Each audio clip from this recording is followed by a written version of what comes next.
vengeance, punishment inflicted, or retribution exacted for a wrong perpetrated by one person on another. You have here three fighters: Bobby Lashley, David the Caveman Rickles, and of course Daniel Straus, all needing payback to avenge nasty, heartbreaking, career-changing defeats. Tonight, Bellator MMA returns with a vengeance. Chandler just unloaded! Iron Michael Chandler returns home and goes toe-to-toe with David the Caveman Rickles. Let's go! Superstar Bobby Lashley battles the Colossus James Thompson in a heavyweight showdown.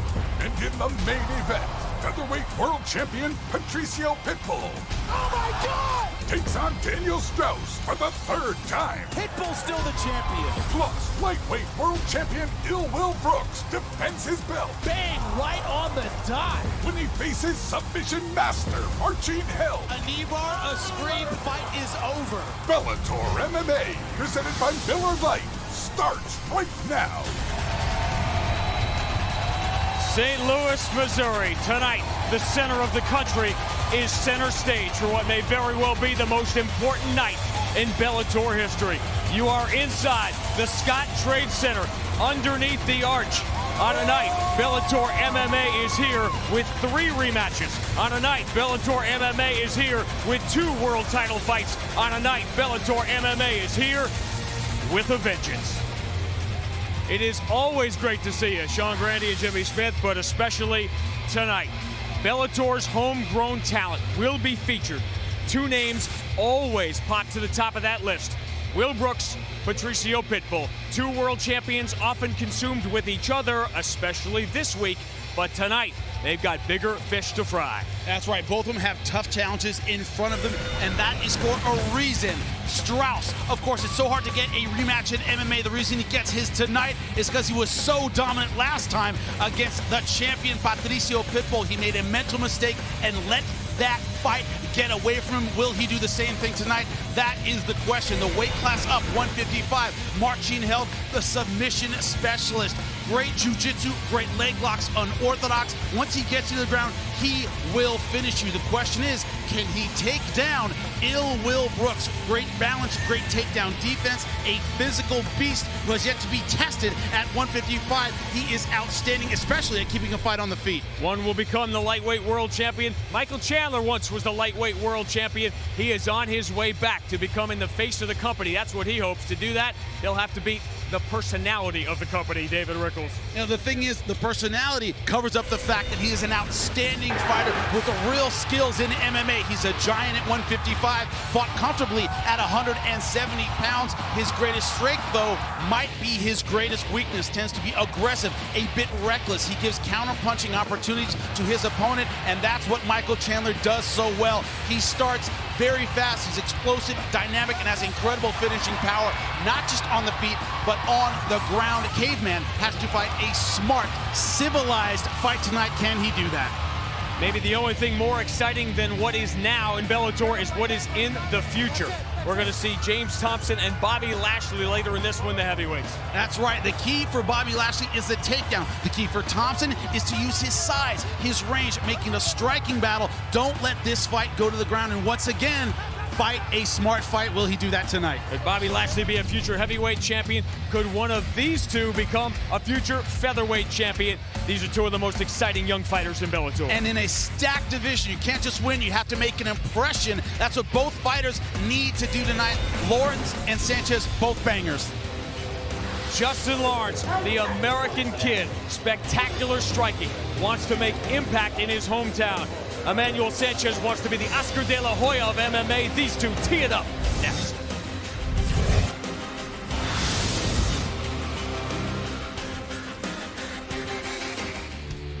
Tonight, St. Louis becomes the gateway to the best in Bellator, and 2 of the best young fighters on the roster will tee it up. Justin Lawrence on the left, Emmanuel Sanchez on the right, fighting on short notice, fighting just 6 weeks after we saw him in Hidalgo. 2 guys who want to put on a show with huge stakes in the featherweight division. And both guys have the skills to do that. Both striker. Sanchez more Muay Thai. Lawrence proud of his karate style. A Tale of the Tape brought to you by Dave & Buster's, the only place to eat, drink, play and watch sports. Look at the reach advantage of Emmanuel Sanchez. The question, will he be too aggressive and give up that advantage? We will see. A night we have waited for 4 months is finally here. It begins with Michael C. Williams. Ladies and gentlemen, good evening and welcome as Miller Lite presents Bellator 145 with a vengeance from Scott Trade Center here in St. Louis. The action begins now with 3 5-minute rounds in the featherweight division, brought to you by Dave & Buster's, the only place to eat, drink, play, and watch sports. And now first introducing the blue corner at 5'9", weighing in 146 pounds even. His professional record, 11 victories, 2 defeats. He fights out of Milwaukee, Wisconsin, Emmanuel Sanchez.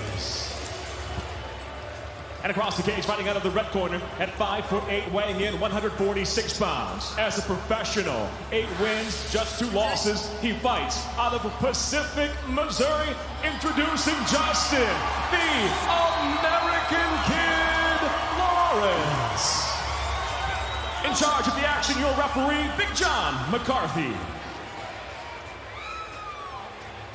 35 miles west of St. Louis is Pacific, Missouri, the hometown of the American Kid, Justin Lawrence. Put himself on the Bellator map with a spectacular win here in June. You ready? Get up.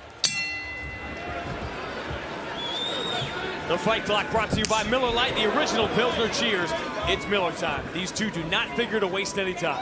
No, they do not. And Lawrence talked about that. My side kicks. He says you can't walk through them. That'll keep the range. Nice left hook. That's what we talked about. My strikes are unorthodox. You don't see them coming. Like that. Justin Lawrence, first fight in the UFC was a spectacular head kick knockout. He actually got injured on that spectacular knockout. He's still 25 years old. It seems like he's been around forever. He was in the gym at 6 years old. Spent his whole life fighting. Tell very confident in and out. Golden Gloves champ here in St. Louis. National kickboxing champion 6 times. He said I'm unorthodox with the feet, but I have power with the hands. See already a little damage taken by Emmanuel Sanchez. We're so excited for this fight, so excited to open the show. He said to me the other day, it's the first time I've been on a poster. It's a big deal. First time's important. Sanchez walking forward, but walking forward very square is presenting a very open target. What he needs to do is get his leg kicks going. One thing karate fighters do is they tend to put a lot of weight on that lead leg, kick it out from under him, and really slow him down. So far, he hasn't been able to get that going. It's been Lawrence throwing all the kicks.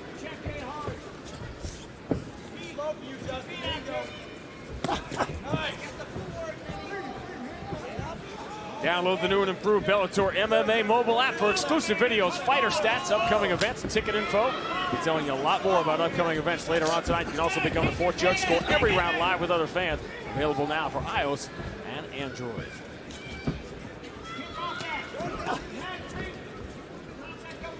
Depending on where you divide summer and fall, this is already the 2nd fight for Emmanuel Sanchez. Lawrence caught that leg kick. Well, Sanchez fought 6 weeks ago in Hidalgo, Texas, scoring an impressive win.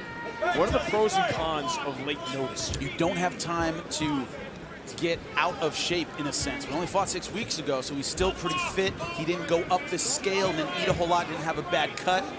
He didn't have time to get out of shape. That's the good news of fighting back-to-back. Sanchez, part of that powerhouse roster Duke Rufus is putting together in Milwaukee. Right now, Lawrence setting footwork traps. He's getting Sanchez to come forward, which he knows he's going to do, and then he attacks and backs out. What you do, you play the matador against the bull. Sanchez certainly playing the bull so far, moving forward the entire time, just like he said he was going to do. And he has the reach advantage. Might behoove him to sit back, let Lawrence come to him and play the counterpunch and kind of switch the roles around. It's going to be an epic night before it's over, trust me.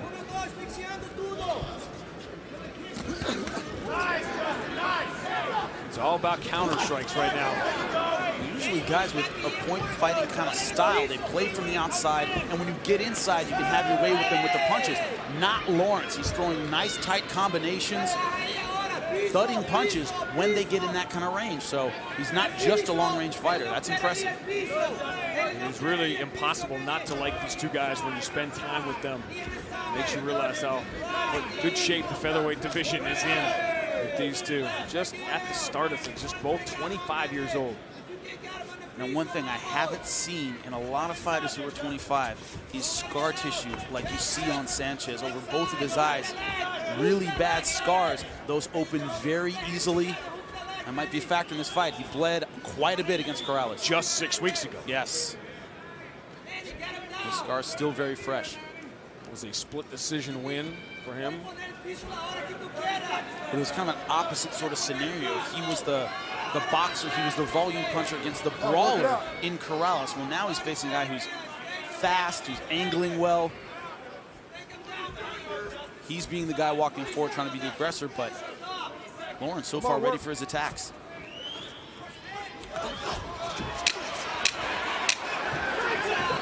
Exactly what we expected between these two young fighters opening the show here in St. Louis tonight. Sanchez and Lawrence headed to round 2.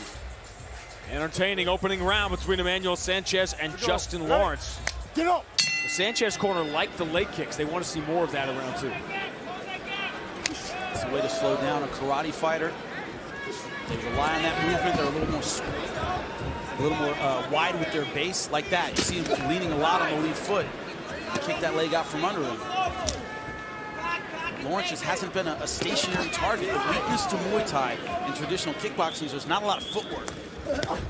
You watch Muay Thai in Thailand, they stand toe-to-toe and they unload on one another. They don't move, they don't angle like a boxer or a karate fighter would. Lawrence has scored on the counter. A 10-9 round for Lawrence? Yeah, definitely.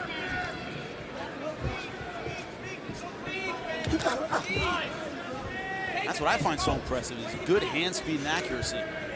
So many fighters starting MMA late. These two, 23 fights between them. Just 25 years old. In close, good short left by Justin Lawrence. He's not a guy who admires his work. He throws and then he gets out.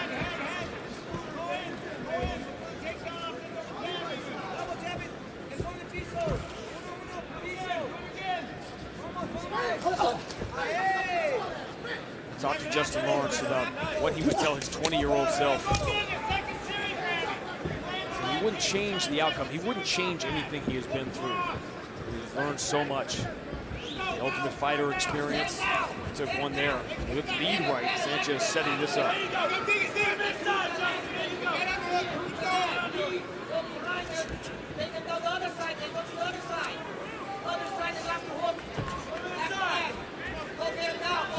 A lot of commitment to this takedown, going for the body lock. Download the free Spike app with full episodes of your favorite shows anywhere, anytime for free. Now available on the app at the App Store and Google Play. We did see good groundwork from Sanchez against Corrales. Not really dropping and committing to the double leg. You're still seeing this as kind of a clinch work kind of position rather than as a takedown position. We saw him go crazy with the hammer fist when he had Corrales down. Right. Fingers. You see those cuts over the eyes. They've opened up again. And that's a bad spot. It's a bad spot for 2 reasons. A, the blood runs down into the eye. Number 2, if it's near the lid, they will stop the fight. I think it's above that. It's the same scars he had we saw on his face yesterday. Heard John McCarthy just say it. Cut from a punch. Lawrence, not easy to take down.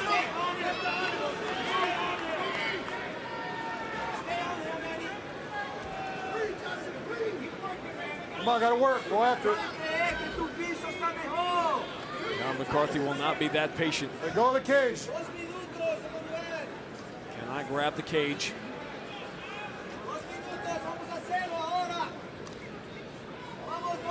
Lawrence pretty much working for the stall against the fence. He's just waiting for John McCarthy to stall this one out and get him back to the center. So much energy the first 7 or 8 minutes of this fight. Now all of a sudden, okay.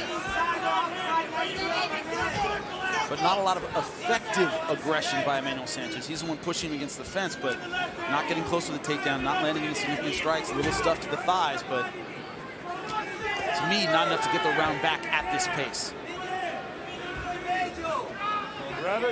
Trying to set up the trip. As you said, boy, Justin Lawrence has become a much better defensive fighter.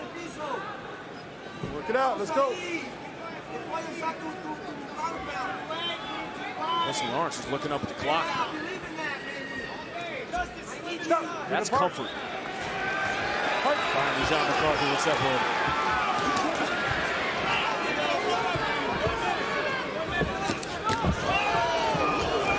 For that lead with the right foot, dangerous. She leaves herself open. Great straight punches again by Lawrence. Spinning back kick didn't come close.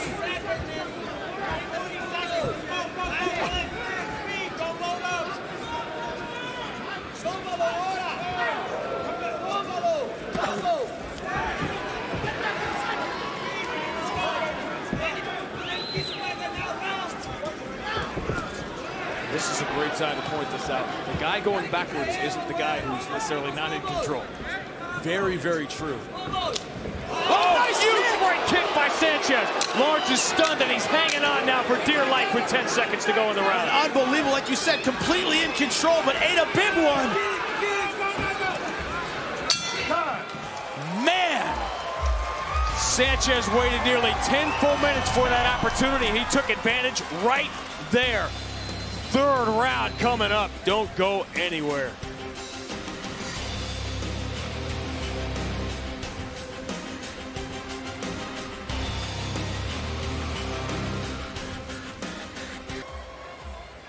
Exactly what we thought it would be between two of the best young fighters in Bellator. We go to round 3. It's been Justin Lawrence's fight, but he got rocked at the end of round 2. What Sanchez wants to test is how much has he cleared the cobwebs in between rounds. Another good right hand. And Lawrence not going into a defensive mode. He's stepping into the center of the cage and throwing. Boy, timing is everything. That happens 30 seconds earlier. We're not here right now. It's a momentum shifting moment. There's the pick 6 that changes the game around. That's what a shot like that is. It reminds me very much of Patrício Pitbull here in St. Louis in June at the end of that first round when he got rocked, and he never really got it back in between rounds. He just landed the one big shot. Now, you see the numbers. Those are kicks. The strikes have been different. You have this 2 rounds done for Lawrence. I do. I didn't think that last punch was enough to win back the round. Some judges might disagree, so neither guy can feel like they have this one, as far as the scorecards, in the bag in this 3rd round. So hard. You're sitting home saying, how can that be? He almost ended the fight, but it was a 5-minute round, and that was one moment in that 5 minutes. That's the way I see it. But a lot of fans, a lot of judges will disagree with that. And I'm okay with that. You give and give. Your heart is so big. I do. But it's so easy. This is why it is so tough to judge these fights. Yep. That's human nature to see that at the end of the round. And, you know, Lawrence, his style, constantly moving, constantly attacking, that takes a lot of gas. How much does he have left in this 3rd round? Man, Sanchez, that was risky. Yep, trying to take the back. Lawrence able to turn. Big tactical mistake this late in the fight. Does have a good guard, though. We saw that against Corrales.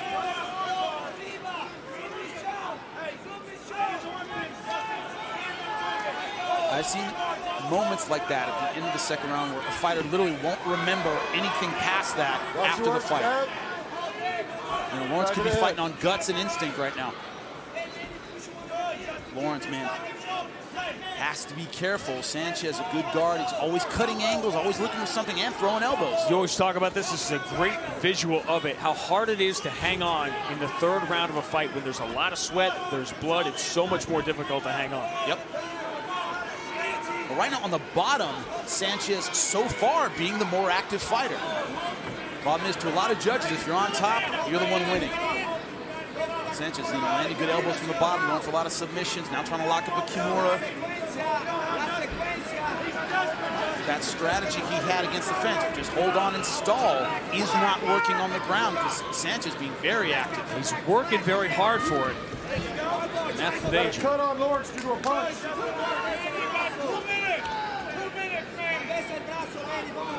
Are young fighters more likely to overcommit for something like that? Completely. Or I wouldn't say young, but certainly inexperienced. Shows a lot about your jiu-jitsu game when you go for something, you know it's done before your opponent knows it's done, so you can transition before he's ready for it. Huge part of the game. You got to keep those elbows to the side. Knock them down 12-6. Whether you like that rule or not. Now, here's a strategic choice. Sanchez has been so active, John McCarthy hasn't had any reason to stand it up.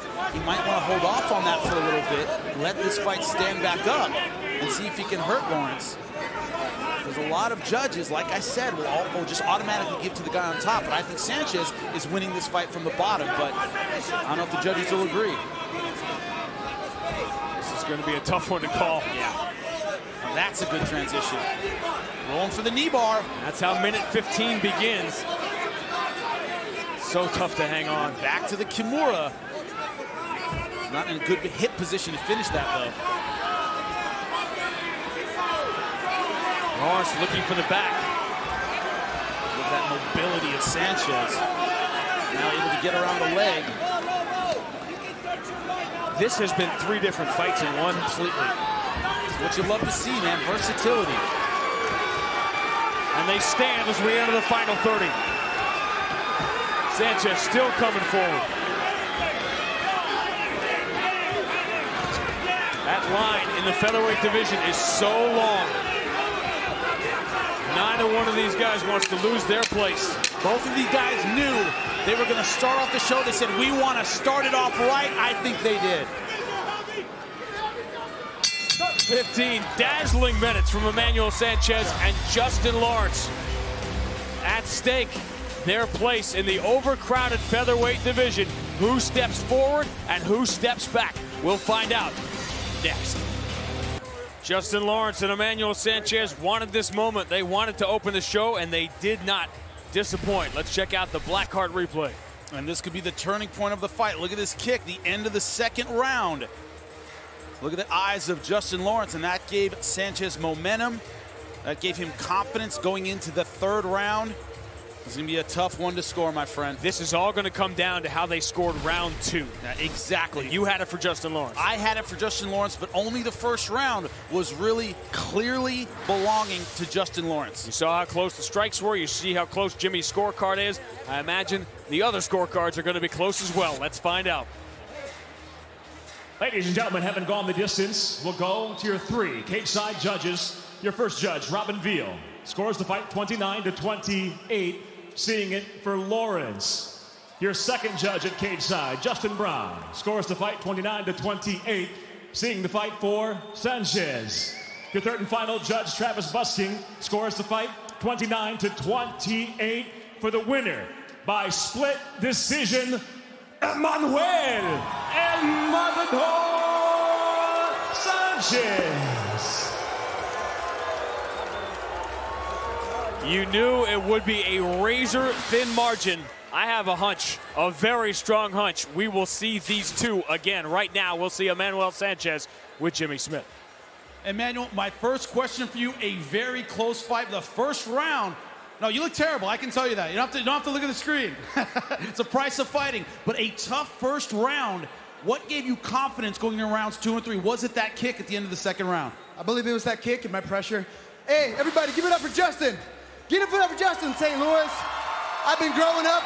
You know, he's only a month older than me, but I've been watching him for a long time. He's been a professional when I was still an amateur. So I respect him, guys. I know you're all behind him, but my family comes from very far, and I'm just here to pursue the American dream, trying to make my dreams come true, too. Thank you, St. Louis. I love St. Louis. I can't wait to be back. My second question for you, obviously a deep talent pool at 145. You're the young gun coming up. What's your message to the rest of the division? I just showed him my message right there. You know, I wanted that first round finish. Trying to get signed to Bellator, I had 4 first round finishes in a row. So, you know, I've come up short in some finishes that should have been finishes in my previous fights in Bellator, but, you know, I'm just, I'm hungry, man. I'm gonna keep getting better. Like I said, Justin's such a talented martial artist, and it was hard getting his rhythm, but I was able to come and execute my game plan and, get that highlight reel knockdown. Can't wait to see you fight again. Emmanuel Sanchez, ladies and gentlemen. Alex, His coach, Duke Rufus, told him, fighting on short notice, you don't have to get ready if you stay ready. And Emmanuel Sanchez was ready, and that is the kick that turned this fight around in the closing seconds of round number 2. Justin Lawrence, you could tell he had a hunch the decision was not going to go his way. He will start from scratch. Our night is just getting started. The heavyweights are next. Still to come, 2 world title fights. Pitbull Strauss 3 and Brooks versus Held. Plus, Michael Chandler battles David, the Caveman Rickles. But up next, it's the much-anticipated heavyweight rematch between Bobby Lashley and the Colossus, James Thompson. Relentless shots, and that is it! When Bellator MMA with a Vengeance returns live on Spike. Still to come, not 1, but 2 world title fights. It has been an active week and an active year for a very active guy, the lightweight world champion Will Brooks, as he properly prepared for one of the game's best young submission aces. Hey, twice the featherweight world champion Patrício Pitbull has come up aces against Daniel Straus. Will the 3rd time be a charm again? Every time Daniel Straus has looked better. The first time against Patrício Pitbull, he was shook by the power, it seemed, tried to stay too far on the outside. The second time, excellent job, but a mental lapse. Patrício Pitbull never has mental lapses. Incredibly consistent, incredibly physical. That's been the difference in the 2 fights they've had so far. He doesn't want the spotlight, he just wants the title. Locker Cam brought to you by Gold Bond Ultimate Men's Lotion. 3.5 years ago, James Thompson and Bobby Lashley met in a heavyweight encounter they're still talking about, but for Bobby Lashley, it may as well have been yesterday.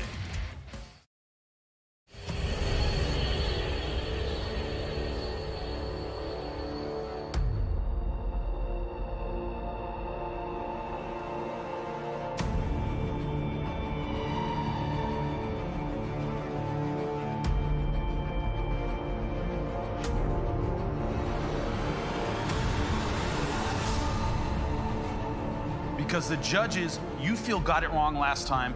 Is there more motivation to finish the fight, to eliminate the judges from this fight completely by finishing it? This time, I'm just gonna go out there hard. I'm swinging my hands. Bobby Lashley! I'm gonna shut him up. Whoa! Lashley for the takedown. Now Lashley going to work. Now looking for the rear naked choke. Got it. And he gets it! The more serious test he's come up against has been me. Since then, he's beaten a few donuts. It's his heart, and he doesn't want it as much as I do. I begged Bellator for this rematch. It doesn't usually go like that. Usually the guy who loses wants the rematch. I want this because I see that decision, I almost see it as a loss. I owe Bobby Lashley. Thompson, there's one thing that you gotta remember. Thompson's hurt! Should've won the first time. I will win this time. I go all out. I either get finished or my opponent gets finished. The statement I'm gonna make is gonna be one written all over his face, which is gonna be half hanging off. James Thompson coming forward as always. Relentless shots, and that is it! James Thompson is just somebody standing in my way right now. I'm training my butt off for this thing, and I'm looking at going to the Bellator title, so I need to win this fight. I'm coming out here to put a stamp on it. Whoa! He's hurt! They're just trading bombs.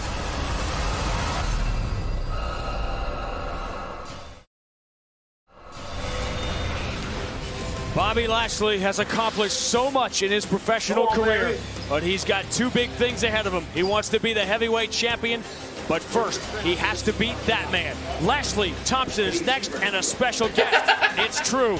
It's damn true.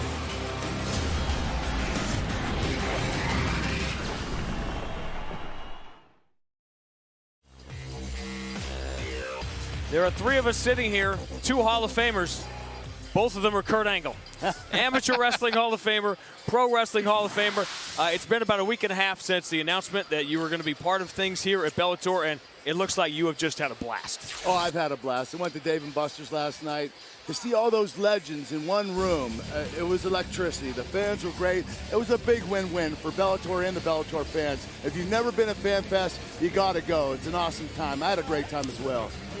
Now, my question for you in this upcoming fight, you in your amateur wrestling career, winning the Olympic trials, you took on guys like Mark Kerr, Mark Coleman, Kerry McCoy, and you're not a big heavyweight. You're beating guys a lot bigger than you. What's your advice to someone like Bobby Lashley taking on a giant heavyweight in James Thompson? Well, Bobby's been in this situation before, obviously in amateur wrestling, but here in fighting in Bellator, he's lost to Thompson. What Bobby needs to do is he needs to stick and move. He needs to wear Thompson down. Thompson's a beast, but Bobby Lashley, if he does it right, he wears him down. The longer this fight goes, the better chance he has, but he can't go toe-to-toe with Thompson. All right, 2 years ago, you and I had a conversation. It was about if time had been different in 1998, yeah. When you were making your choices to what to do with your life, and MMA was what it was, you would have got. And you didn't even let me finish the question. You jumped me and said, I'll cut you off right exactly. now. I would have went the MMA route. I love it. I have a passion for it. It's the one thing that I wanted to do, but the money wasn't there when I came out of the Olympics. But then it came around in the early 2000s, and I was already well into pro wrestling. I wish it were the other way, but I went in the pro wrestling route. I don't regret it, but at the same time I do, because here I am standing. I don't have one fight, and I'm 46 years old. So let me ask you the one question all of you are asking, that all the interwebs are asking. Is there a chance we will see you, Kurt Angle, in the Bellator cage? I'm not going to tease everybody, but there is a possibility. We'll see, but I'm getting my feet wet here in Bellator. I'm going to have a good time. I'm going to sit back for once in my life, relax and watch, and eventually I'll make that decision. Why don't you stick around with us and check out Bobby Lashley I'm gonna have a blast. And the Colossus James Thompson. It's now. Dave & Buster's, the only place to eat, drink, play, and watch sports. What can you highlight but the weight? James Thompson just under the 265-pound limit. Bobby Lashley, 240, a lighter, faster heavyweight. Live on Spike, Bellator MMA, presented by Miller Lite. Now features heavyweight set for 3 5-minute rounds. We introduce the blue corner first. At 6'5", weighing in 264 pounds even. His professional record, 20 wins with 14 defeats. Fighting out of Arlington, Texas, he hails from Manchester, England, James the Colossus Thompson. And across the cage, fighting out of the red corner at 6'3", weighing in 239.5 pounds as a professional. He brings 13 victories, only 2 defeats. From Parker, Colorado, he fights out of Coconut Creek, Florida, introducing Bobby Lashley. And the referee in charge of the action, Mike England. Right here, guys, right here. All right, fellas, I gave you instructions in the dressing room. You got any questions? You got any questions? Touch them up right here. God bless you. Come out, fight at the bell. 3.5 years have gone by. This fight was on and it was off. It was on and it is off. It is finally here. Are you ready, fighter? Are you ready, fighter? Let's go. It's time to back up. The fight clock brought to you by Miller Lite, the original Pilsner Cheers. It's Miller time. Jimmy, 25 pounds is a big difference. It's a huge difference. Look at the speed of that takedown. And this is what's incredible about Bobby Lashley. He can take a big man down like that. This is where he needs to be the whole fight. And in 15 minutes in the first fight, he barely got him. Yeah, exactly. That's what you want to do, get it done quickly. He has an evolving submission game. They have no sweat on them. It's where it's easy to lock a guy up. But right now, he's starting out with the ground and pound. Great job softening Thompson up. He's doing a great job right now. Bobby's really got in great position. He's getting a lot of good blows in right now. This is it, man. This could be it. He had that left arm tied up. That's how he was able to rain those blows down. And Bobby Lashley has come out on fire. James Thompson is in trouble and it's over. Wow. The exact kind of performance Bobby Lashley needed. And James Thompson has just fallen over trying to get up. You thought that was an early stoppage. He couldn't even rise to his feet. That was not the same fight that happened 3.5 years ago. That was unbelievable. What a great fight. What a great way for Bobby Lashley to end this fight. Wow, I'm impressed. I am impressed. Man. They said the winner fights the same fight twice. It's the loser that goes back to the drawing board, that makes improvements. This is an improved Bobby Lashley. And this was a plan. He had that plan from the beginning. He knew he was going to attack him low, get him down. If he got him down early, this is what could happen. I'm really impressed by Bobby Lashley tonight.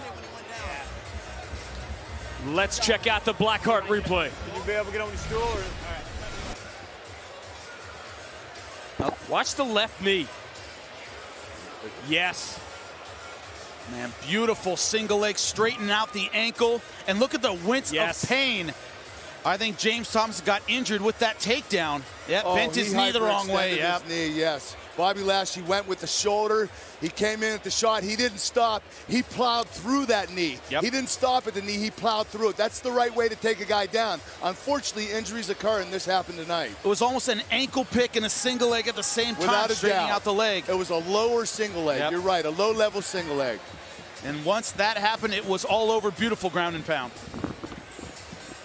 The replay brought to you by Blackheart Premium Spice Rum, the bold 93 proof rum that is edgy to the core. James Thompson, Kurt, he's got to be on the ground knowing whatever's going on with his knee, that's distracting him, and he's got the blows raining out. There was nothing he could do. There was nothing he could do.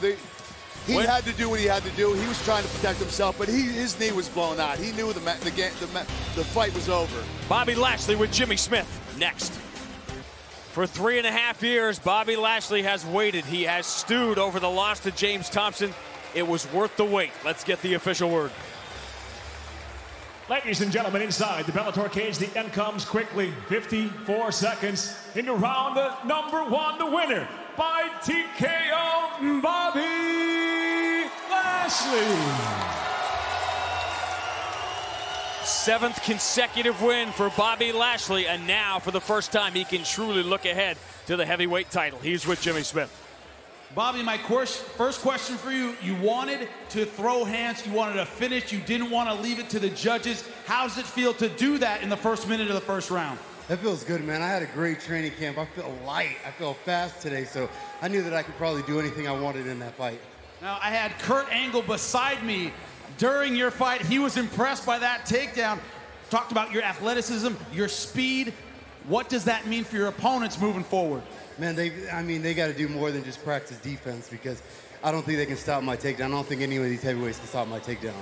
Now, my question for you, he was hurt by that single leg takedown. You saw him escorted out of the cage. No, you don't like seeing that. Did you know he was hurt right away, or was it ground and pound? You didn't know until afterward that he was injured. Could you feel it? Man, I could take my hat off to James. When I took that shot, I felt his knee pop. I heard it pop. I didn't know what it was. I thought it maybe was just a boo, but then he couldn't get back up. And then he just took some shots until he couldn't take any more. Well, an outstanding performance, Bobby. Congratulations. We'll see you again soon. Bobby Lashley's 14th win, maybe the most impressive, and he got to do it in front of his longtime friend, Kurt Angle. Well, on the one hand, we didn't get to spend a whole lot of time because that ended up it was a short fight, unfortunately, but I'm very happy for Bobby Lashley. He's on a roll, 7 straight fight wins. I think that's awesome. I'm really happy for Bobby. He's a great fighter. He's a great athlete. He has a big future in front of him. It almost seems like you've been on a microphone before. Hey, bud. Great job. Great job. Some big-time talent, Kurt Angle and Bobby Lashley. Kurt, thanks for hanging out with us. Thank you, we'll guys. See you. I had so much fun. We've talked about the different divisions, the featherweight division, the lightweight division, the depth. Tonight, the homegrown Bellator talent. This is what is on display. The all-time wins leaders in Bellator history, and you can see how many of them are on this card tonight. Patrício Pitbull at the top of the list. These fighters have helped build this company towards this night. Yeah, they have been, and they've taken on one another a lot. A little bit of a bottleneck at the top. Will we shuffle the deck tonight? That's important. If Marcin Held can move up towards the top of this list, it'll be the biggest win of his life. The submission specialist, the prodigy. And if that happens, it would also be just the second time that the outspoken lightweight world champion Will Brooks will have tasted defeat. One of 2 world title fights still to come here in St. Louis tonight. Josh Thompson, the last time we saw you at Dynamite, you were all smiles. A lot of headlines with the jump to Bellator. Has it been everything you hoped it would be? It's everything I thought it would be, and it's actually better. There's just a sense of ease when you come into Bellator. Everyone feels like a family. It feels like a great experience for me to be here, and I'm enjoying every step of it. My question is, you fight at lightweight, 155 pounds, the belt on the line tonight. How hungry are you to get a shot at either Held or Brooks, or be in that mix, be in that conversation? There's no doubt whether I'll be in the mix or not, so I'm not looking forward to getting past Villaseca. Once I get past him, then it's all title shots for me, man. I'm not looking back. Let me just tell you that. They didn't bring me here to lose. What are we going to see December 4th against Villaseca in San Jose? You're going to see a different Josh Thompson. Someone's going to come out on fire. I'm telling you right now, this fight's not going the distance. I don't normally predict things like that, but I'm not letting it happen. That's weird. He's usually so patient. Yeah. It's weird. Coming out fast this time, huh? No, this time it's going to be a different fight. I'm telling you right now, it's going to be explosive and entertaining. The fall of Bellator continues. Josh Thompson joining us here. We've got David Rickles and Michael Chandler coming up next.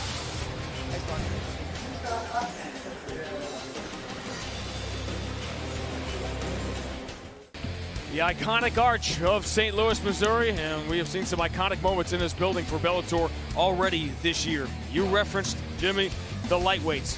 This is what awaits tomorrow morning. Hey, Will Brooks and Marcin Held, someone's going to wake up a happy man tomorrow, but with a very long list behind them. That's right. Josh Thompson, Patrício Pitbull, the winner of this fight, Chandler versus Rickles, takes a big step up. The loser, perhaps, a big step down. It's hard to get to the top in a division this deep. Josh Thompson, December 4th. Brandon Gertz, we will see in 2 weeks on November the 20th. But right now, we will see this, a fascinating matchup. When people look at Michael Chandler, All-American, family man, community leader, they see the man they want to be. When they see Dave Rickles, they see the guy they really are. Jimmy Smith sat down with both. Hey, man. How you doing, dude? Good to see you, bro. Salute. The last time you fought Michael, knockout in the first round. Man, that was a quick punch. Knocked unconscious. I was an ape who didn't understand the tools that I had. Now that I've got my body where I want to, it feels like a sharpened tool. You know, Caveman sharpened his goddamn spear, and I'm about to use it. He has him in trouble. Big shot by Rickles. He's out. My question for you, Michael, if I were your management, I wouldn't let you anywhere near a cage with this guy. He's a wild man, he's dangerous, he can finish anybody. Why? I'm the kind of guy, I fought hours and hours inside the cage. I've never once taken a step backwards. Myself and Dave Rickles are two of the most exciting guys in this division. That's why I said yes. That's where my heart is. That's what I am as a fighter. I'm looking to bite down on my mouthpiece and get after it. That's exactly what I'm here for. I came to St. Louis to beat him up in his hometown. I've pushed myself as hard as I could go. I've gone all in. That's the shit that people love to see. I still look at myself like I am the best lightweight in the world. Whether it's Caveman, whether it's anybody else in this division, I want to knock them all down, get that title back. When the bell rings, I'm coming forward, plain and simple. Dave Rickles is going to be the best in the world. I'm going to wear the belt. I'm going to wear the belt, and it's going to start with you.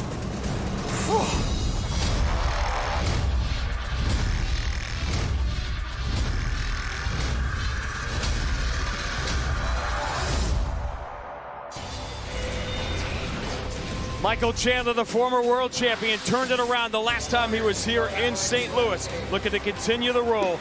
David Rickles promised to deliver a win. His legendary entrances always deliver.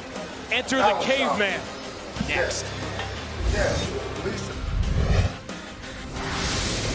Scottrade Center in St. Louis sits on the historic site of the old Kiel Auditorium. Some historic moments in combat sports taking place in that old building. We've already made history here tonight. Now, Kansas and Missouri have clashed for, well, as long as there's been a Kansas and Missouri, but none of those battles ever began like this. Special, the tail of the tape, brought to you by Dave & Buster's, the only place to eat, drink, play, and watch sports. And look at the height and reach advantage for David Rickles. A lot of times, though, I keep saying it, he's so aggressive, he lets that advantage slip away. Upstairs to Michael C. Williams. Presented by Miller Lite, Bellator MMA now moves to the lightweight division set for 3 5-minute rounds. It's brought to you by Gold Bond Ultimate Men's Lotion. And now, first introducing the blue corner. At 6 foot, weighing in 155.8 pounds, his professional record, 16 wins with 3 losses. He fights out of Derby, Kansas. Introducing David, the Caveman Rickles.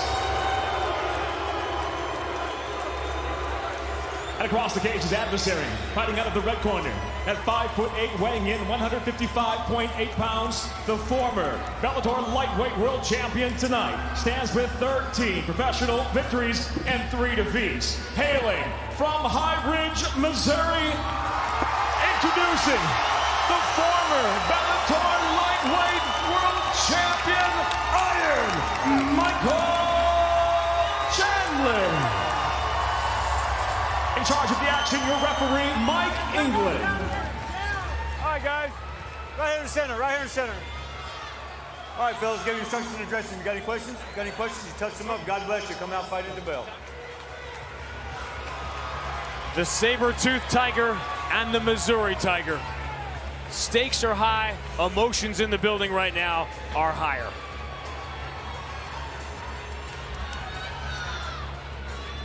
Are you ready, sir? Are you ready, sir? Let's fight! The fight clock brought to you by Miller Lite, the original Pilsner cheers. It's Miller time. A huge question in this fight. David Rickles, traditionally a slow starter. Michael Chandler starts like he's shot out of a cannon. That slow start for David Rickles the first time led to a very quick finish.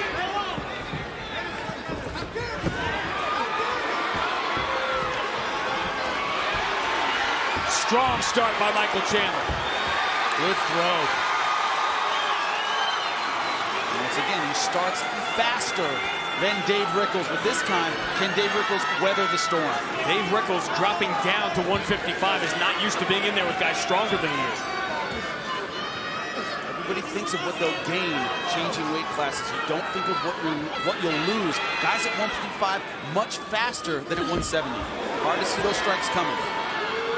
You saw the numbers on those strikes on the ground, and now you're getting a look at how Michael Chandler racks up those numbers. And also he's compact, doesn't leave a lot behind to submit with his arms, good posture most of the time.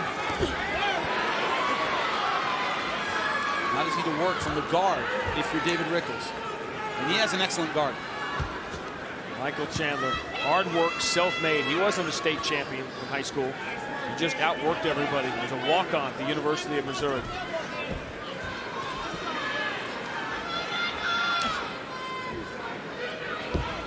Dave Rickles on the bottom favors the triangle. The problem is you have to clear the arm. It takes wrist control and you got to step over it. It's a tough thing to do. And the guy's putting as much physical pressure as Mike Chandler is putting on him right now. He's got the long legs and the height to do it, but yeah, the pressure. It's the control you need to set the triangle up.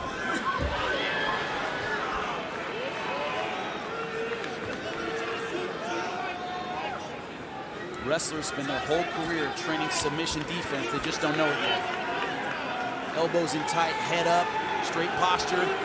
That's Jiu-Jitsu posturing 101. They do it for 20 years. See that head always pushing down. It's not a head butt. He's just using it to keep Rickles flat, limit his mobility. There you go. You got to stay busy now. We are still just getting started here, as is Michael Chandler. The 2 world title fights to come, and plenty more surprises as well. Hope the popcorn is nearby. Don't go anywhere. These are solid shots that Michael Chandler's getting in here. Doesn't need a lot of room to throw them. That's where that shorter, stockier build becomes an advantage. Going up for the submission, but not able to get it. Nice decision pushing him off and getting back up. Well, Michael Chandler looks really quick. And he got Rickles with that right.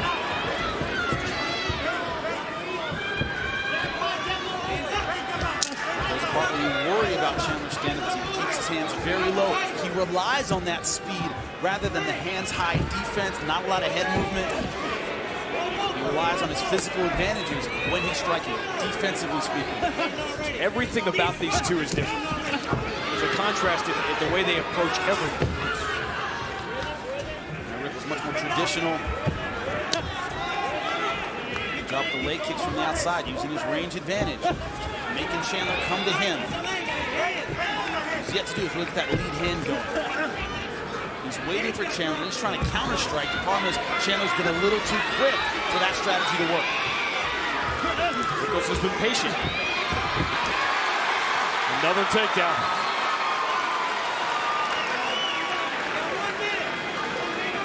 the first signs of damage. That's a tough spot for that cut. It doesn't look like a bad one, but it's going to cause some blood to pool, especially if he's on his back.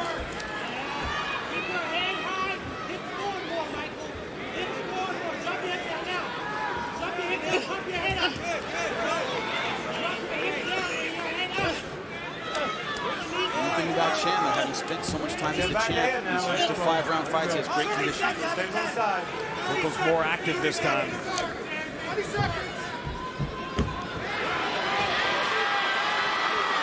the half guard sweep, trying to come out under the leg. And that puts you in Darce choke position. Not able to get it. Dave Rickles has never been submitted in 20 professional fights. We move on to round 2. Pivotal fight in the lightweight division. A strong opening round for Michael Chandler. In between rounds, Caveman's corner said he was tough that round. Let's see how tough he is this round. They're hoping Michael Chandler will fade, but Rickles will be able to wear him down. Nice leaping kick.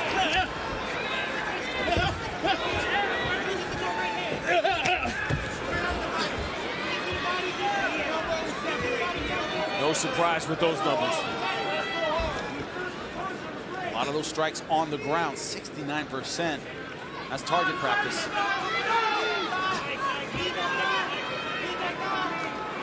David Rickles has only been stopped twice, but one of those was Michael Chandler.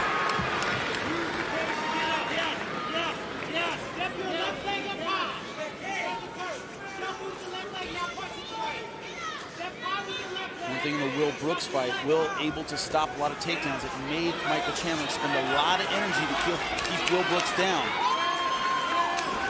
Excuse me, try and take Will Brooks down. That's what Rickles has to do. He's going to get taken down, make him spend a lot of energy, make it cost him, so that when he stands back up, he has a lot less gas. David Rickles gaining a little confidence here. Having success with that left hook because Chandler isn't bringing his hands up, and he's slowing down a little bit. Oh my God! Going for the guillotine. He's pulling guard to avoid it.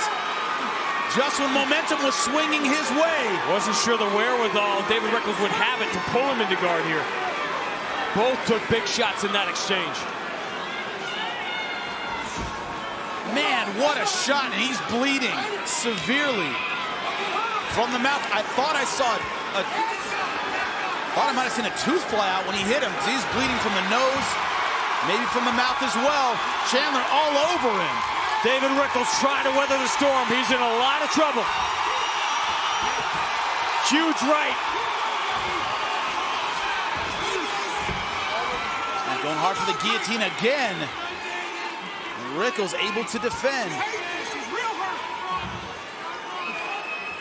We've seen David Rickles get knocked out, but we've never seen a situation where he's had to survive for a long period of time like this. And you can see the mess that Michael Chandler has caused. Mike England taking a very close look. Man, they are swimming in blood. I don't think it'll take a whole lot for the referee to stop this. Come on, man, you're gonna have to do something. I don't know if Rickles can see all these punches coming. He's not giving him any space at all. Michael Chandler relentless, trying desperately not to let him go. David Rickles in a world of trouble, and it's over. That was a courageous performance by David Rickles, but a dominant one from that man. As soon as Rickles was getting some confidence, started to land some punches, Michael Chandler cracked him with the right hand. Man. If you didn't know Michael Chandler was back, now you know. And the relentlessness, never let him off the hook, never gave him any space. Once he had him hurt, man, it was like blood to a shark. And there was plenty of that. Let's check out the Blackheart replay. Chandler was getting hit with some shots, and then bang! Right on the nose. right across the nose. All the blood we saw was from the nose. I thought it hit him in the mouth. I was mistaken. We're on the other side of it. That was sweat flying off. Thought that was a tooth. But just smashing his nose with the right hand. And Rickles never able to get back into this fight. Doing everything he could. You can't question his heart. You can't question his guts. But Iron Mike Chandler would not be denied tonight. Tried to get space to get back to his feet. Constantly pushing him back. And his face was a mess by the time he totaled up. As soon as he got in this position, referee saw the opportunity he needed to stop this fight. I think he was waiting for it, Sean. That was 1,000 words and a lot of blood. The replay brought to you by Black Card Premium Spiced Rum, the bold 93 proof rum that is edgy to the core. The home cooking continues to taste sweet for Michael Chandler. Back-to-back wins at home in St. Louis. The numbers in this one, like David Rickles' face towards the end, not pretty. Michael Chandler was dominant start to finish. A courageous performance by David Rickles just to get as far as he did. Let's make it official. Ladies and gentlemen, inside the Bellator cage, the end comes. 3 minutes, 5 seconds into round number 2. The winner by TKO Iron, Michael Chandler.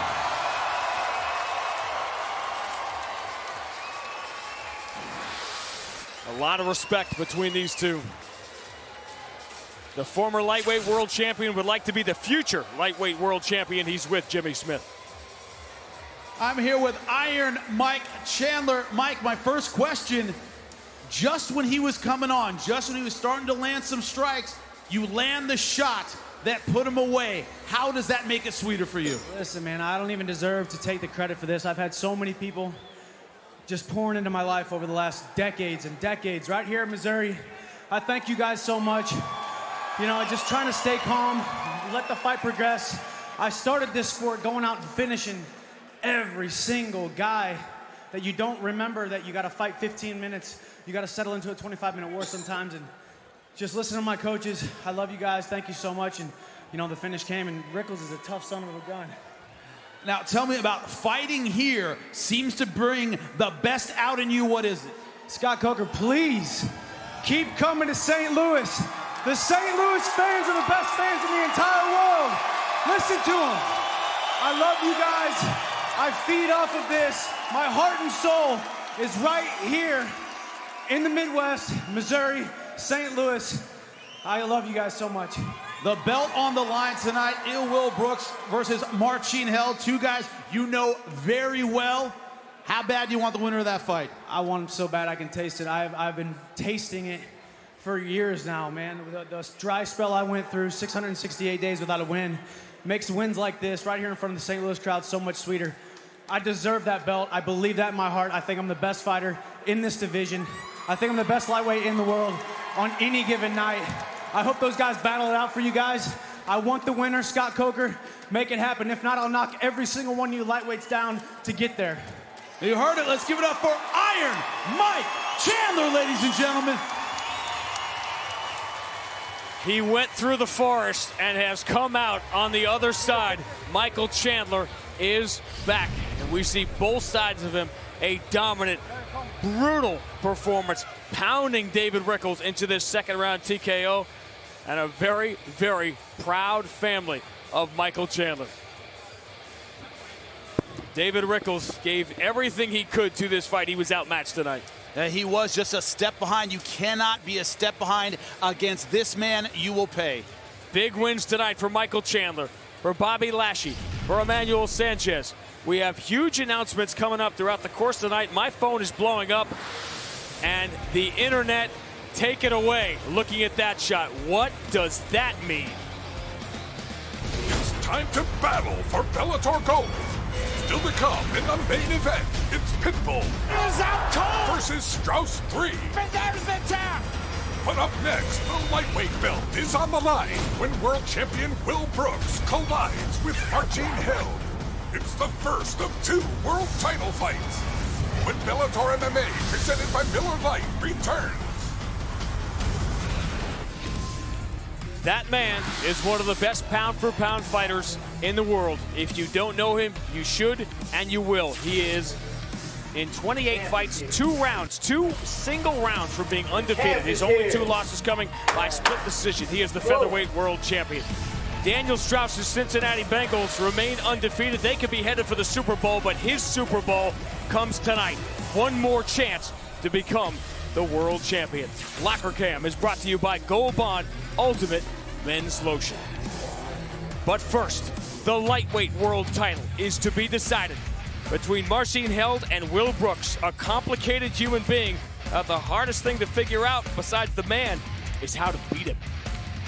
He is rocked. Tremendous heart. He has a hungry kid coming after him now. I don't believe Marcin has an idea of what he's in for. I'm a very nasty, aggressive person. The Bellator lightweight world champion, Will Brooks. If you didn't already believe Will Brooks is the guy at 155 pounds, I think he wants to convince you. And in every fight, it's almost like an audition for #1. Oh, good right hand. He's hurt. Unbelievable. This guy is at that world championship, world-class level. I'm coming to make you look as bad as I possibly can. Good right hand by Brooks. If I don't finish you, I'm fine with that. He's confident. He's aggressive. We got 5 rounds for me to just flat out embarrass you. Will Brooks on another level. Showed why he's the champion. Going for the heel hook. He got him.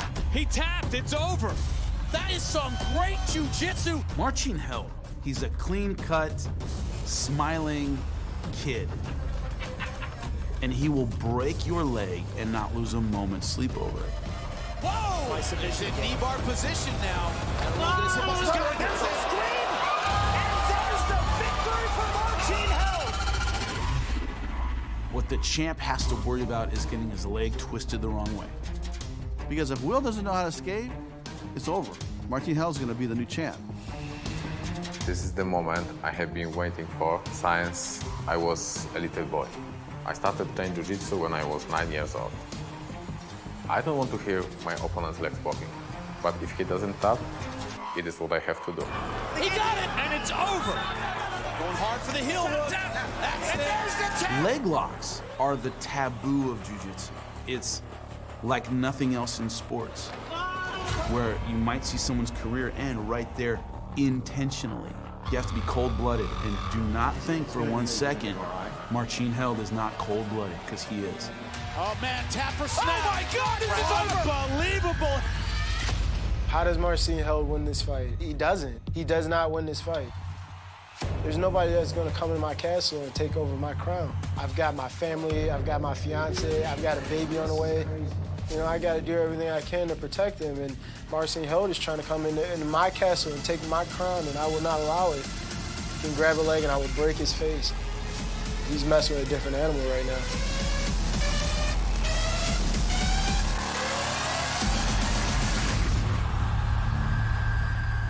The tail of the tape in the lightweight world title fight is brought to you by Dave & Buster's, the only place to eat, drink, play, and watch sports. Look at the record. Both guys extremely experienced. That 1 loss on Will Brooks' record is Sayadawad. He avenged that. Wants to move to 17-1 and keep the belt. Bellator MMA presented by Miller Lite now features tonight's co-main event live on Spike. 5 5-minute rounds for the Bellator Lightweight World Championship. Brought to you by Blackheart Premium Spice Rum, Seduction in a Bottle, the official rum of Bellator MMA. And now first introducing the blue corner. At 5'9", weighing in 154.8 pounds. Impressive as a professional. He brings 21 victories with 3 defeats from Czechia, Poland. Introducing the challenger, Marcin Held. And across the cage, fighting out of the red corner, at 5'10", weighing in 154.8 pounds. Tonight, making his second title defense, he stands with 16 professional victories, only 1 defeat. From Chicago, Illinois, the defending Bellator Lightweight World Champion, Will Brooks. And a referee in charge of the action, Big John McCarthy. The second time John McCarthy has refereed both of these fighters. Gentlemen, went over the rules in the back. I want you to protect yourself at all times. Don't obey my commands at all times. If you want to touch gloves, touch them now. Good luck to both of you. When Michael Chandler beat Marcin Held, when Held was 19 years old, he said after the fight, that is going to be our world champion someday. Is this that day? Will Brooks says absolutely not. That is what it's all about. All right, here we go. Are you ready? Are you ready? Let's get it on. The Fight Clock brought to you by Miller Lite, the original Pilsner. Cheers. It's Miller time. And it's world title fight time. First of two.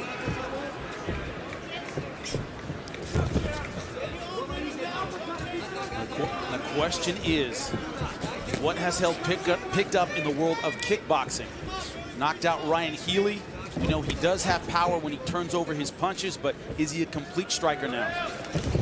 The whole world knows he wants to get this fight to the ground, but getting it there is a completely different matter. The takedown defense of Will Brooks is spectacular. It's that athleticism, the balance, the flexibility. He likes to roll back to the heel hook from this position. That's what he did against Tiger Sarnofsky. Liam McGeary tweeting from his seat here in St. Louis tonight. Will Brooks, calm. LC Davis. There's a knee bar he can hit from here with his hips. If he's able to keep the left leg of Will Brooks flat, you can actually finish one with the hips. It's very rare, but it exists. If anyone can pull it off, it's Marcin Held. Will Brooks looks as calm as a guy who has prepared for this exact thing 100 times. Ricardo Laborio, Conan Silveira, my family, Carlson Gracie, they're the instructors over there at American Top Team. Phenomenal jiu-jitsu. I know they've been working on defense. Probably what most of this camp was about. It'll be a big night for American Top Team. In Coconut Creek, Bobby Lashley has already won. Daniel Straus, Will Brooks' close friend and teammate, fighting for the featherweight world title next. And here's the question, can he stay busy? Can he hunt for enough submissions to keep this on the ground? Can he land enough ground and pound to keep Will Brooks here? He's going for that knee bar. Can't get it. So Will Brooks very consciously keeping his legs spread.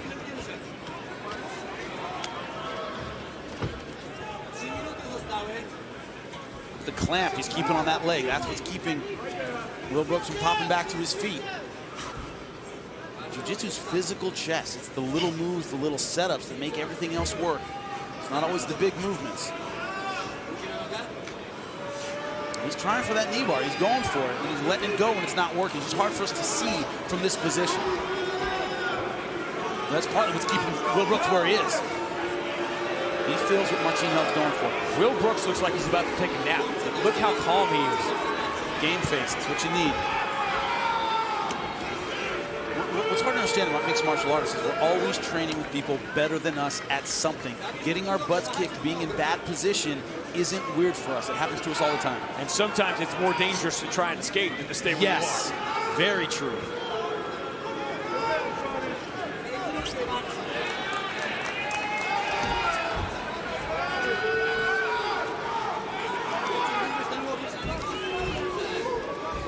Brooks saw that knee coming.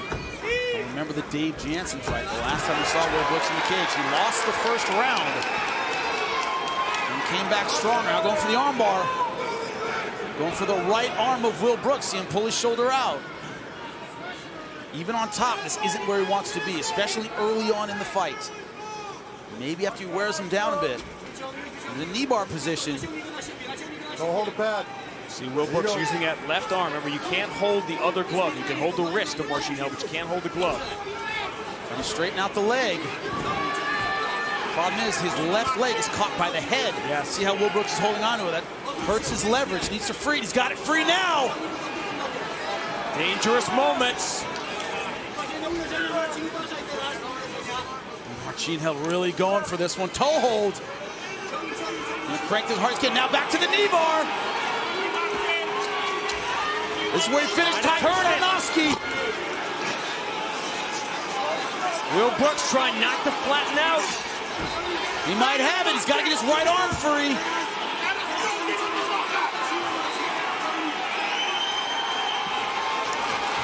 And he's out. Unbelievable. He's not out of the danger yet.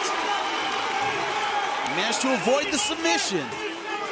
Well, Will Brooks is walking that line right now. Marcin Held may have been inches from the world title.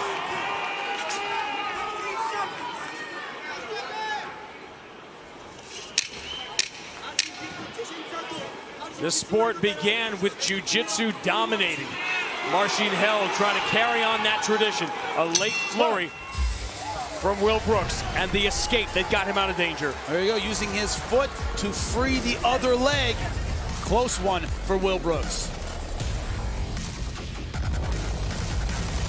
Bellator with a vengeance. It has been a phenomenal night already. We are into round 2 of the first of 2 world title fights, and Will Brooks barely escaped with that title in round 1. Talk to me, Jimmy, about the geography of the cage and where Will Brooks needs this fight. Where Will Brooks wants to be is in the center. Moving around, angling, doesn't want to be against the fence. Ronan Silveira telling him, keep this fight in the center, but he went to the fence and got the takedown. That's a little surprising. Will Brooks can take Marcin Held down at will, but that is walking into the line. Yeah. I'm not surprised he would do that at the end of a round, in maybe rounds 4 or 5, at the end of a round to maybe ice the round in the eyes of the judges, but to go for a takedown early in round number 2, both guys still very fresh. Now going for the arm triangle. That's how Michael Chandler caught Marcin Held when they fought. And Marcin Held has never tapped. He passed out.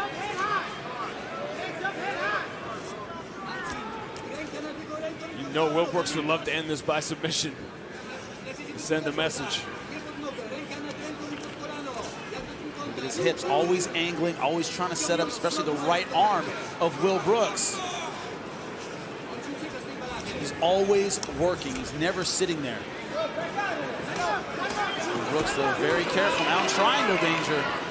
Look at that posture. That is physical strength, my friend. Great posture, great technique, but now a right arm in danger. Uma Plata. A superior athlete, of that there is no question. But he is walking a very dangerous line here. Funny guy who's chaining his jiu-jitsu together very well. One submission, the next submission, the next submission. Now he's trying to straighten out the leg again. Back to the toe hold. That's the combo. Toe hold to knee bar. They're complementary submissions. Easy to go back and forth from one to the other. If the leg's bent, you go toe hold. If it's straight, you go knee bar. Ryan Couture, who we talked about earlier, speaking for all of us. He talks about the fascinating chess match we were looking at. The problem is constantly going for the legs and stretching out the leg. Fighting against the strongest muscles in the human body might wear Marcin Held out. Now Will Brooks transitioning to mount. Excellent job. The danger that Will Brooks is in is apparent, but that danger, we don't see the fatigue on Marcin Held. Exactly.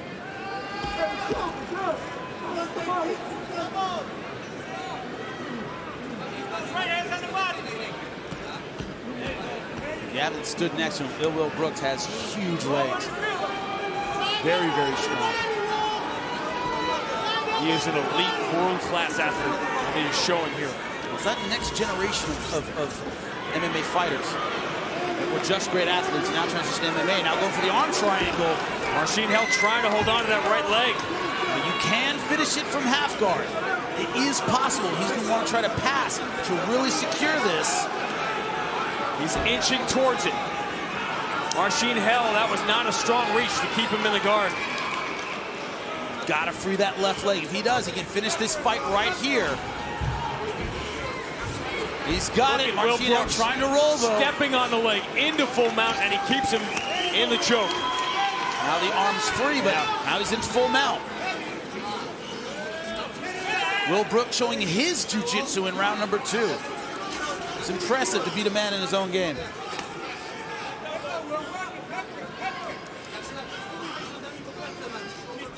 Marcin Held's jiu-jitsu is to set up wins. His ground and pound just to set that up. Will Brooks used the jiu-jitsu to set up the ground and pound. Yeah, exactly.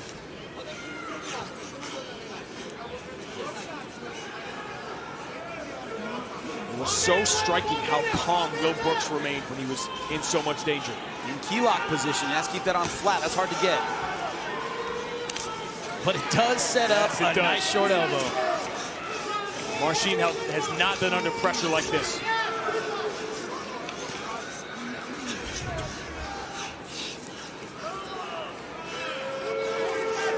And also, we talked about the gas of Will Brooks. Problem with Marcin Held is how good is your gas when you're under attack, when things aren't going your way. Key lock is harder near the fence. Yes. Well, if Will Brooks had just gotten this where his coaches told him to get it in the center. Dangerous Marcin Held might not still be alive in this fight. Now Marcin, you see him sticking his arms up a lot. He's trying to bait Will Brooks into going for an armbar so he can escape. Will Brooks so far not going for it, staying smart positionally. Good job.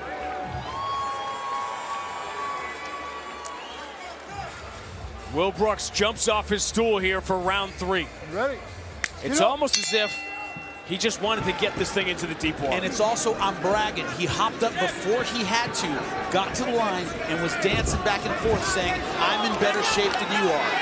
Marcin Held tried to shoot on Will Brooks. That was a low percentage play. But he does have it on the ground. But now, unlike the first 2 rounds, it's in the middle.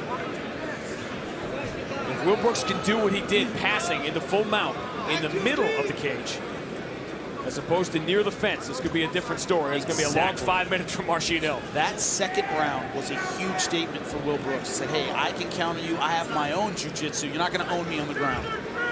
I took your best shot. Exactly. A wipeout in ground and pound, 81% for Will Brooks. The route continues here.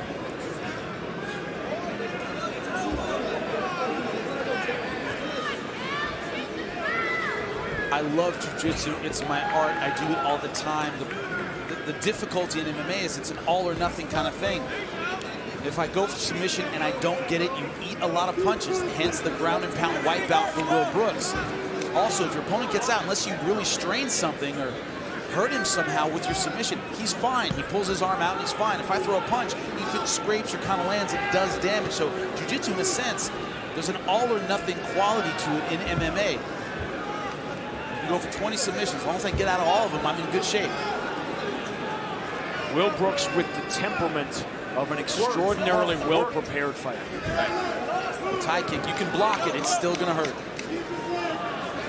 Just gotta be careful with that leg. Step that left leg forward, that's a bad idea.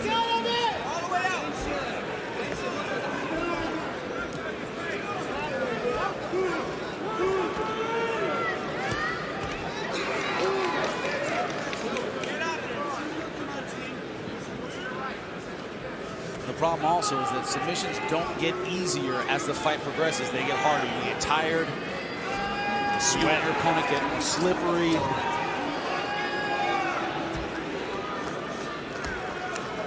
It's one of those things. If you didn't catch him in the first round, how are you going to catch him in round number 3? Still to come for Will Brooks and Patrício Pitbull. Then headed in the same direction on opposite sides of the fence. Two faces, the 2 world champions. You hear the crowd not appreciating the jiu-jitsu battle. I am, but both these guys need to ignore that completely. Keep doing what they're doing. Don't let the crowd influence them. Both these guys too experienced to do that. Are you surprised how willing Will Brooks has been to keep it here the entire time? Completely. The takedown early in the second round really surprised me, and it sent a message he's not afraid of the ground game. Take his heart on the ground and finish him standing. Right. You can't beat me at your game. How are you going to beat me? Yeah, exactly. You see there an opportunity for Will Brooks to stand up and maybe do some damage. He doesn't take it. He's not. He has not even looked that way. Nope. He might think he can finish this right here. It's a risky strategy. It's a gutsy strategy, Barry, with the world title on the line. It's a dangerous first round. Will Brooks has been in control.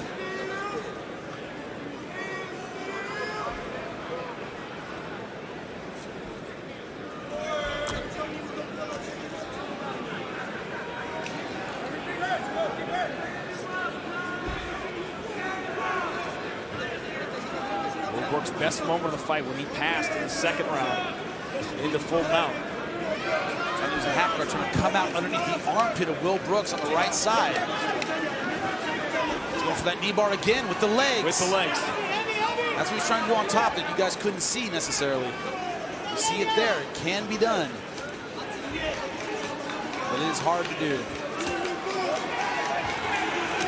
Especially on Will Brooks. Now you start to see damage for the first time. Especially when you're getting punched in the face. Now in heel hook position.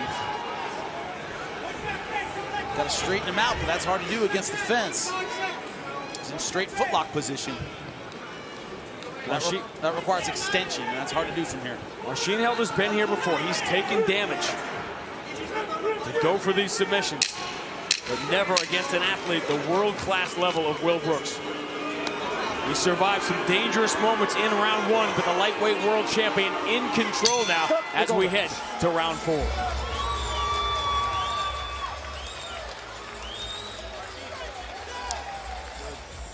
The iconic arch. We have seen some history change here in Bellator, walking through that arch in June and here tonight. Will Brooks has looked stronger as this fight has gone on, and now we're in the championship round, and you can tell right now which one looks like the champion. Marcin Held looks exhausted when round number 3. Will Brooks is dancing, and look at that! He rolls for it immediately. Marcin Held is no fool.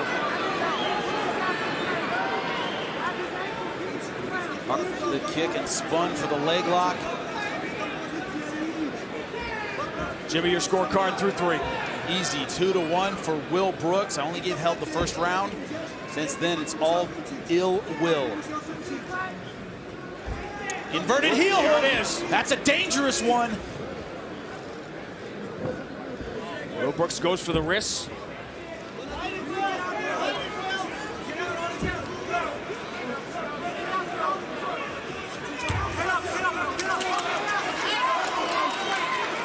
Once again, powers his way out. Inverted heel hook, widely considered the most dangerous of the leg submissions. We said before this started all night, Marcin Held was going to get him to check a few times, but getting him to checkmate is a whole different deal. That's tough.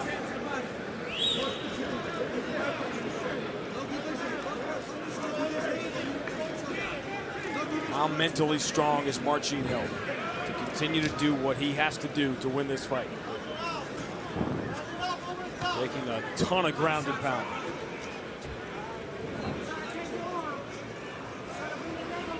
It's like fighting a great knockout fighter.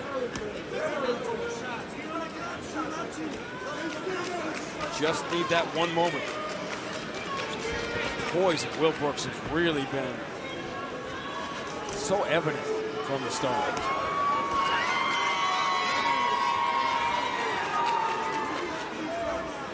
If you're a fan of Will Brooks, this has been a white knuckle fight. But the calm on his face every time he's going to escape a submission, he is confident he's going to get out. We haven't seen him panic, haven't seen him rush. He has faith in his jiu-jitsu, in his ground game. A lot of a lot of Marcin Held's opponents almost concede the submission advantage. Will Brooks has not done that. Any great athlete, almost to a man, one of their characteristics, they are stubborn. Now, Will Brooks has plenty of that to go along with that world-class athleticism.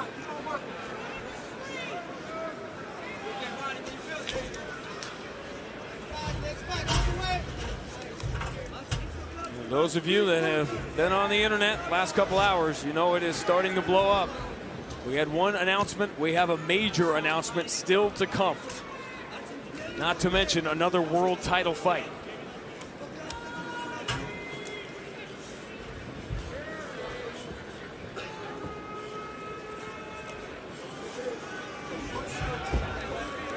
Whenever I see Scott Coker wandering the building talking to people, I wonder what he is up to.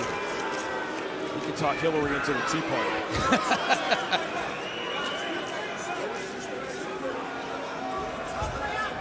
Look at the physical pressure of Will Brooks. You see it right there. The dangerous moments for Will Brooks have been fewer and far between as the fight has gone on. Exactly. I said earlier, it doesn't get easier, it gets harder.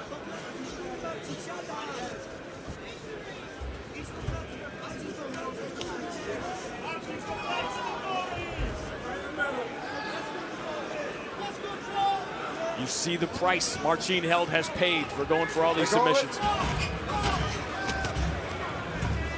Knee bar again.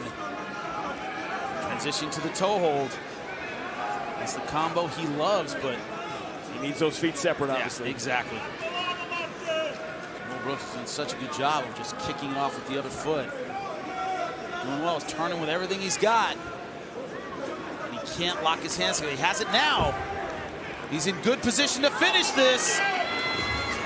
Not able to get it. Saw the pain on the face of Will Brooks. It didn't matter. You wonder if in the first round he would have had enough to finish with that. Yeah. But now he has taken so much punishment.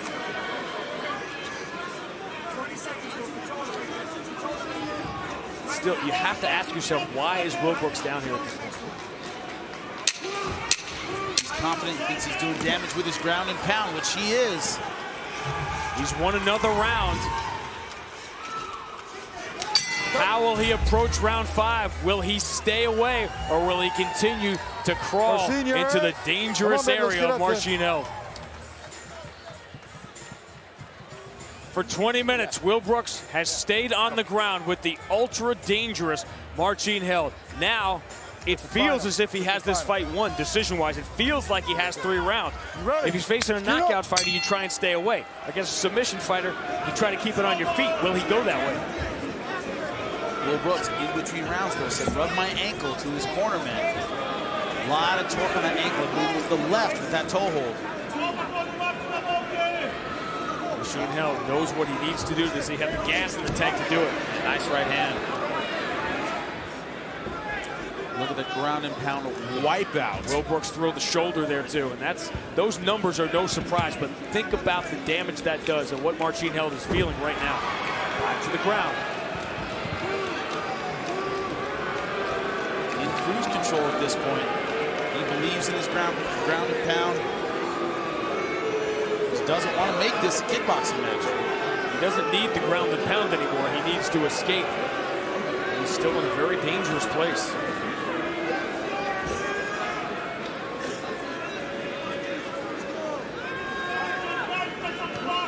Marcin Held, just 23 years old. 25 amateur fights before he even turned pro at age 16.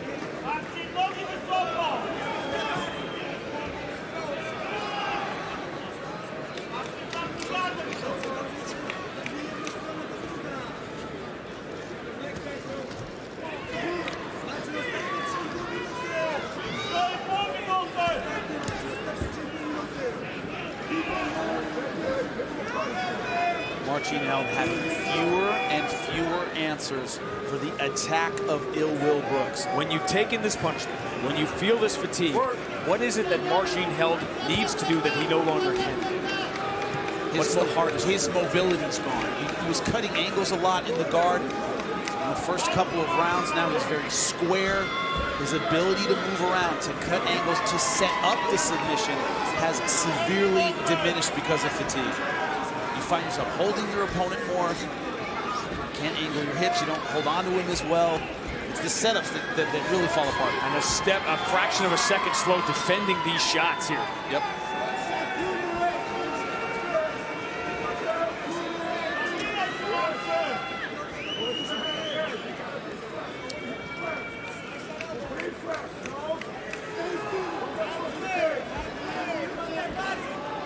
Marcin Held right now, how deep is that water?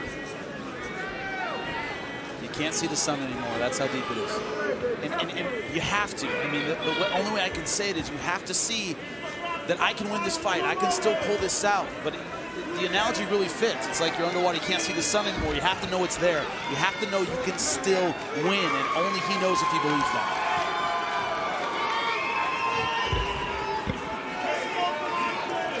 Stand up. Let's go. Come on. Not what Marcin Held wanted to hear.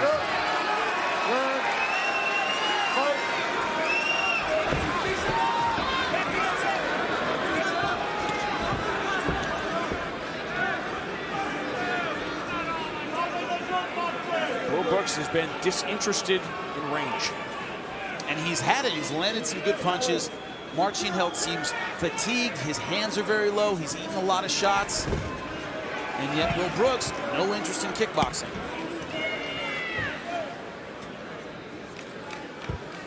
And in a sense, it's kind of kept Marcin Held in this fight. As long as he's on the ground, he's at least dangerous enough to go for things, to keep it interesting. Will Brooks almost had both those arms locked up. Will Brooks just sending a message to the rest of the MMA world. I can beat you any way you want to fight. That's the only thing I can think of, because I don't think Marcin Held would have a whole lot left on the feet. He's not interested in that. He's staying on the ground, working his ground and pound, almost to show him, I don't care where you're dangerous, I'll beat you there too.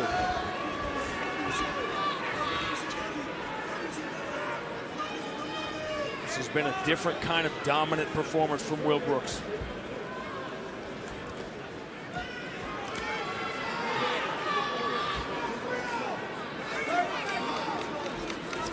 Dustin Poirier and Daniel Straus, American top team, working that round robin, a drill a lot of people had never seen before. He has been tweeting for months, hashtag and still. He's about to hear Michael C. Williams say it. Just like his last fight against Dave Jansen, a tough first round, he owns the next 4. Will Brooks plays Marcin Held's game, and he beat him at it. That was impressive. Will Brooks, the lightweight world champion, put himself in some dangerous situations, but ended up dominating the fight. Another impressive performance. Let's check out the Black Card Premium Spice Rum Replay, the bold 93 proof rum that's edgy to the core. The knee bar, probably the most danger that Will Brooks was in that first round, when Marcin Held had his strength before he'd taken so much ground and pound. But Will Brooks, minute after minute, kept escaping the early submission attempts, toe hold attempt.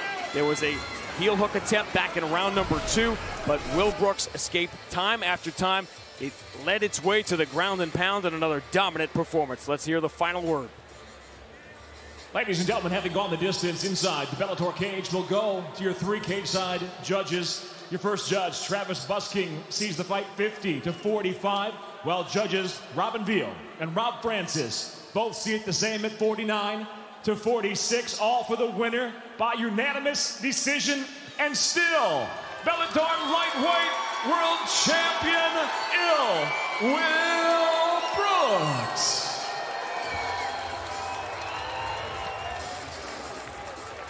He has waited to hear those words, and still, you'll now hear his words with Jimmy Smith. I'm here with the winner and still champion, Will Brooks. For the first time, I see you're hurting here. When did that happen? A lot of leg locks from Marcin Held. In the first round, when he got me down, he pulled a leg lock with his legs, and my knee popped, and Big John heard it. I was like, man, I thought I was okay, but then once we came out in the second round, I went to plant on my leg, felt it buckle, and I was like, no, I got to take this to the ground and just hope I can survive there, you know? Now, is that why you kept taking the fight down? I was surprised by that. Everybody thought you'd keep it standing, make it a kickboxing match. You consistently went for the takedown. Is that why? Yeah, definitely, because my coaches wanted me to stand on my feet, and every time I would bounce or try to hit a pivot step, my knee would buckle. And I was like, all right, well, you know what? Do you want to just make it through this fight and fight another day, or do you want to, mess around and blow your own leg out? So I did what I had to do, man. You got to be smart and take care of your body. And once I felt it buckle, I was like, you know what? I'm not going to risk a serious injury, My question for you, the belt around your waist, a lot of guys want it. Michael Chandler called you out tonight. What's your message to the rest of the division? It is what it is, man. Those guys are always calling me out. Once you get to the top, everybody wants to be where you're at. So it's expected. I beat Michael Chandler. I think you were there. I think it's like 2-0 right now, but he's got my number. But, we'll see what happens. I'm going to get back in the gym and try to get better, man. There was a lot of things I could have did better in here. First off, giving that first takedown, I'm better than that, and I just got to get better, That's what champions do. Can't wait to see you again, champ. Earlier this week, I want to apologize to the fans. There's a lot of unprofessional things that took place during this fight week, and I want to apologize to them because I played a big part in that. And, that should never happen, and we should represent this organization better than that. And it was very unprofessional. I want to apologize to them. You're a classy champ. We appreciate you. Will Brooks, give it up for him. When Patrício Pitbull and Daniel Straus met, it was one of the fights of the year. Patrício Pitbull has looked dominant at times. He has looked beatable at times, especially by this man. Will the third time be Daniel Straus's charm and the night he becomes the world champion? A night for arch enemies to settle their score underneath the arch in St. Louis. Bellator MMA with a vengeance. Will Brooks retaining the world title. Big wins for Bobby Lashley and Emmanuel Sanchez and Michael Chandler. The featherweight division most people feel is the deepest in Bellator. Here's what awaits the winner of the title fight. Since March 9th, 2012, it's been the trifecta. Pat Curran, Daniel Straus, Patrício Pitbull. All these guys waiting in line in the mix, incredibly talented. Vaishal and Kara Kanyan will go December 4th in San Jose. We have waited a long time for this. You don't often get a second chance in life, let alone a third. Daniel Straus and Patrício Pitbull put on a spectacular show in January. Can Daniel Straus take the final step and become a world champion tonight? The reason Daniel Straus is here tonight is because he looked so dominant, because that fight was so close. He lost it at the end. The big question, can he keep that performance going for 5 rounds? Each time he took one step forward, and it has led to this. The featherweight world title on the line. The last time they met, Daniel Straus did everything but win. Two men in a cage. You want to touch touch now? Best of luck to both of you. Step back. They wait for the bell. Pitbull loves having that gold. He loves being #1. One man fights for his legacy as he defends his belt. Como o povo lembra de Davi e Golias, como você lembra de Mike Tyson na categoria dos pesos pesados, como você lembra de Hélio Gracie enfrentando os caras gigantes, é isso. Um cara que luta com qualquer outro homem. Não importa o tamanho, o peso, não tem isso. And still, featherweight world champion.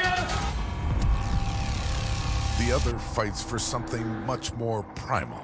Revenge. Straus all over Pitbull. Oh, big head kick. Big right hand from Pitbull to answer back. Pitbull now looking to finish with the rear naked choke. Oh my God, this is over. That shit, that won't happen again. Won't happen. I can't lose. And I won't lose to this man. Championship performance. Sorry, that's the best I got, man, because I can't keep watching this shit. I'm coming for what's mine. Devastating left hand. Unbelievable. Whoa. Man, that was a gutsy. He tapped. It's over. Enquanto você estiver machucado na luta, é só seguir e seu adversário vai se quebrar. Every day I wake up with this guy in my face. Every day I'm thinking about getting this fight back. Não, eu quero lutar com ele. Eu quero bater nele. Eu não estou satisfeito das formas que eu bati nele. Quero nocautear ele. Pitbull turns off his legs with one shot. Shut the fuck up, man. Like, what is you talking about? He about to get smashed, and that's just how I see it. That's how he sees it. I'm gonna beat Pitbull's ass, Cincinnati style, flat out. 10 segundos? Como assim? Ele sabe que não é assim. Ele sabe que estava tendo luta dura. Eu tive a vida dele nas minhas mãos. Eu decidia se ele vivia ou se ele morria. Ele esqueceu disso? Two men in a cage. They wait for the bell. It tolls for one man. A world champion. Oh, here's left hand. He's hurt. Oh, good right hand. What a knockout. They're throwing to the end. He dropped it. This is a hell of a fight. In the main event, the featherweight world title fight is brought to you by Dave & Buster's, the only place to eat, drink, play, and watch sports. Look at the height and reach advantage of Daniel Straus. He's used that jab, that range. Patrício Pitbull had a lot of trouble getting inside in their last fight. It is time for the world title fight. It is time for Pitbull Straus 3. It is time for Michael C. Williams. Ladies and gentlemen, Miller Lite presents Bellator MMA live on Spike with a vengeance. The time has come for the main event of the evening. 5-minute rounds for the Bellator Featherweight World Championship. Sanctioned by the Missouri Office of Athletics Executive Director Tim Lukanov. Tonight's world title fight is brought to you by Miller Lite, the original light Pilsner. Cheers, it's Miller time. And now, first introducing the blue corner, at 5'7", weighing in 144.4 pounds, the former Bellator featherweight world champion tonight stands with 23 professional victories and 6 defeats. Originally from Cincinnati, he fights out of Coconut Creek, Florida, the challenger, Daniel Straus. And across the cage, the champion fights out of the red corner at 5'5". He weighed in 144.4 pounds in his third defense of the title tonight. He enters with 24 professional victories, just 2 defeats. Hailing from Natal, Rio Grande do Norte, Brazil, introducing the defending Bellator featherweight world champion, Patrício Pitbull. In charge of the action, your referee, Big John McCarthy. 2-0, Daniel. Back.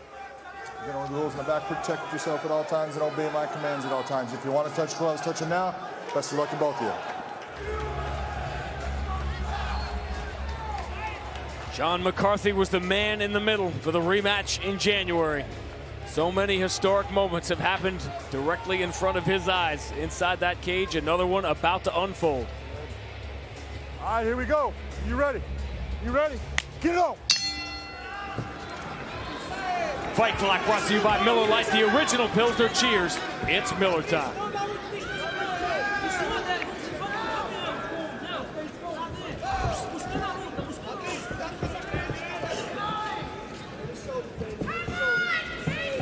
Weakness to the striking style of Patrício Pitbull is that it tends to be basic.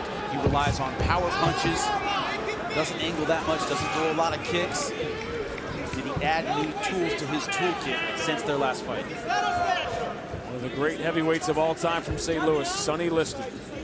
Everything he threw was heavy. Everything Patrício throws is heavy. The difference between him and Sonny Liston. Sonny Liston had an amazing jab. The problem is Patrício Pitbull tends to lead with the hook or the right hand.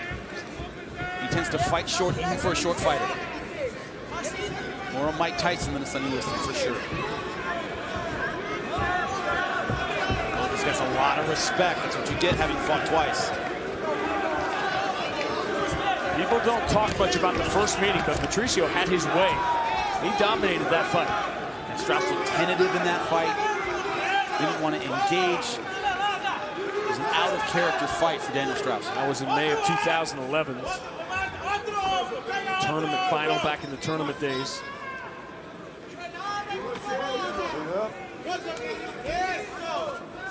I think Georgie Karahanyan's sitting there waiting for December 4th. He's got Daniel Weichel, who very nearly beat Pitbull here in St. Louis in June. That's going to be a great fight December 4th here on Spike in San Jose. You got to think the winner is going to be the next in line for the winner of this. And I know Georgie pretty well. I think he does care who wins. I think he wants a rematch with Pitbull. They've gone back and forth on Twitter quite a bit. The fight's becoming personal. He would have liked to have been here the other day. The improvement Daniel Straus had made between the first 2 fights was apparent immediately. Dramatic. That's the one thing. Pitbull very hard to take down. He's short, he's stocky, he's strong. Straus, the superior wrestler. Just physically hard to get underneath Patrício Pitbull's hips.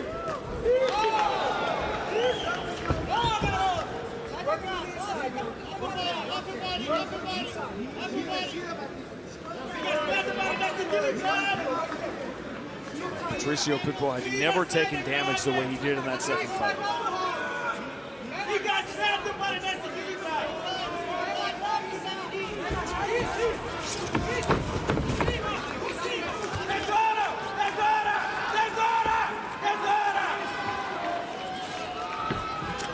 Nice knee, nice elbow.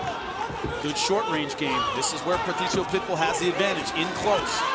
Daniel Straus trying to fight his way back to the middle. This is where he spent most of the second fight. Patrício Pitbull was against the fence. It was a thrilling fight, but it was also a strange one. There were a lot of low blows. There were a lot of stoppages. There were a lot of stop and start to it in the other round. It was an ugly fight in that regard.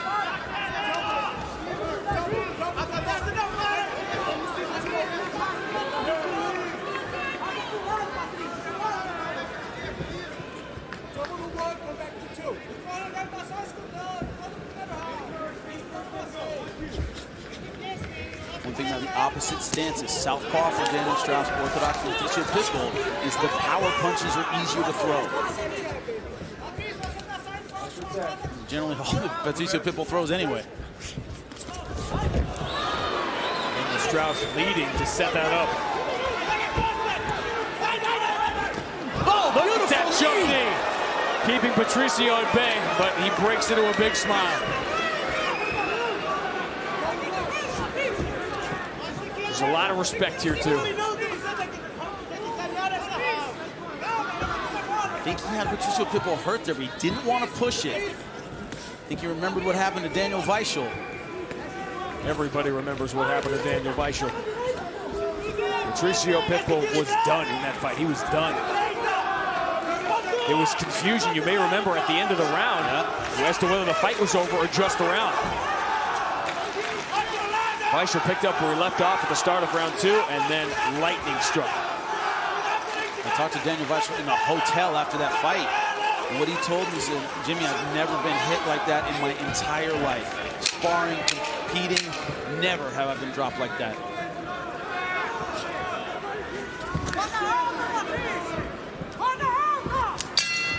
On to round 2. One of the most memorable visuals from that Pitbull-Weichel fight was the reaction of Tito Ortiz to the knockout by Patrício. Tito was not going to miss this one. The third of the trilogy. Close first round and tough to call. How did you see it? I give the edge to Daniel Straus. Takedown, flying knee, just landed a little bit more. Hurt Pitbull a little bit more than Pitbull hurt him. That's about it.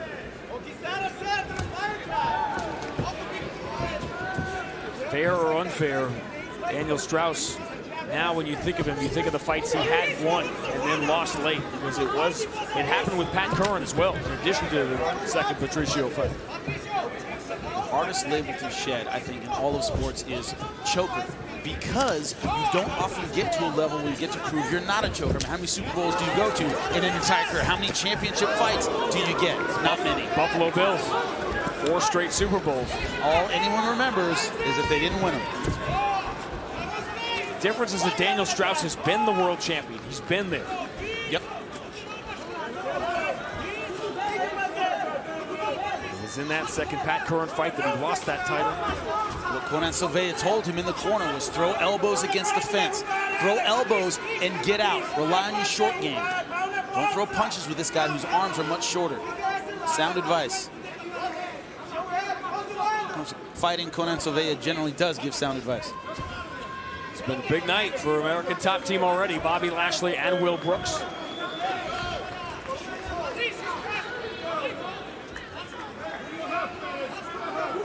Daniel Straus and Will Brooks have become so close, they've become teammates. This is where Pitbull needs to throw. Needs to make Straus pay for making mistakes with the real estate, getting too close to the fence. Out here in space, I give the advantage to Daniel Straus for sure.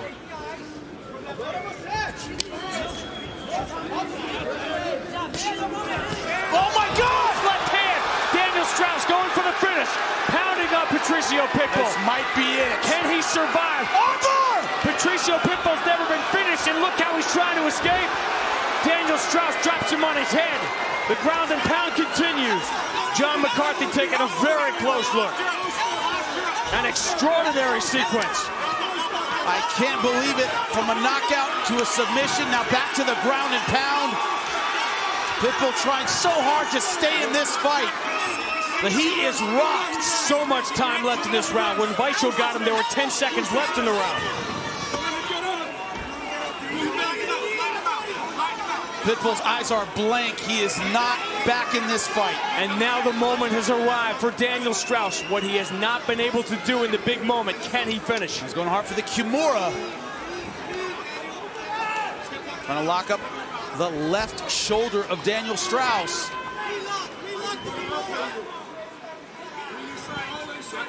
But is Pitbull going for the submission, or is he just trying to clear his head right now? Is he just hanging on? He lets it go.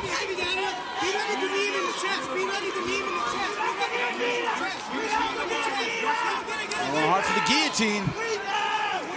He doesn't lock it up. Strauss has a lot of faith in his guillotine. That's how he finished Henry Corrales. And he doesn't want to give up on the ground and pound here. Doesn't want to make this a submission battle. How do you not, if you're Daniel Straus, how do you not flash back to what happened last time? That's inside of him. Victory is in his grasp right now. If you're thinking about anything other than what's happening right now, your head's in the wrong place. That huge sequence happened with more than half the round remaining.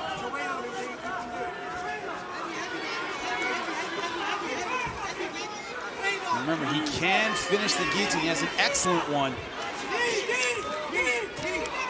Pitbull's back to his feet. Oh my God, great elbows.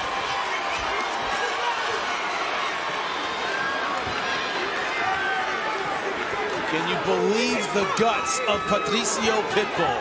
Can you believe the chin that he's still in this fight? It didn't seem possible these two could top the show they put on in January. And yet, they are standing dead center, both having taken damage, and Patrício doing it again. Where does he find it? So Patrício is fighting in a haze right now. He is not focused. He has not recovered from that shot. For the second straight time in St. Louis, Patrício Pitbull has been rocked. He is in trouble, but again, he makes it and survives to the end of the round. Respira. Ó, olha pra mim. Tá ciente que levou um knockdown, né? You're aware that you got knocked out. Eu não quero que você fique afobado, pô. I don't want you to stay on the bottom. Esperto, pô. Guarda alta, não fica mais de canhoto. Keep your guard high. Keep your hands up. What Patrício's being told is keep your guard high. You're aware the first question was, you know you got knocked down, right? You got to find out where his head is first. Yeah, look at the replays here. You cannot get anything back in between rounds. If you're concussed, if you're rocked, there's not a whole lot your corner can do to get you back in the fight physically. It just takes time. The question is, will he have that kind of time? Daniel Straus, expect him to start this third round like a fireball. You think of teams that have lost big leads over and over again, and that nervous feeling you have when you're up 3-0 in the 6th inning, when you're up a couple of touchdowns in the 3rd quarter. Daniel Straus has been here before. And so has Patrício Pitbull. I don't think Daniel Weichel hurt him as badly as he was hurt right now by Daniel Straus. I think this might be the worst he's ever been hurt in his career. Certainly the worst he's ever been hurt in Bellator. Straus another left one. Second time Pitbull was able to catch that leg kick. He's not all there, is he? He's not. He's not sharp. It's like he's trying to figure out what's happening as he's fighting. Oh, another big left. How is he still standing?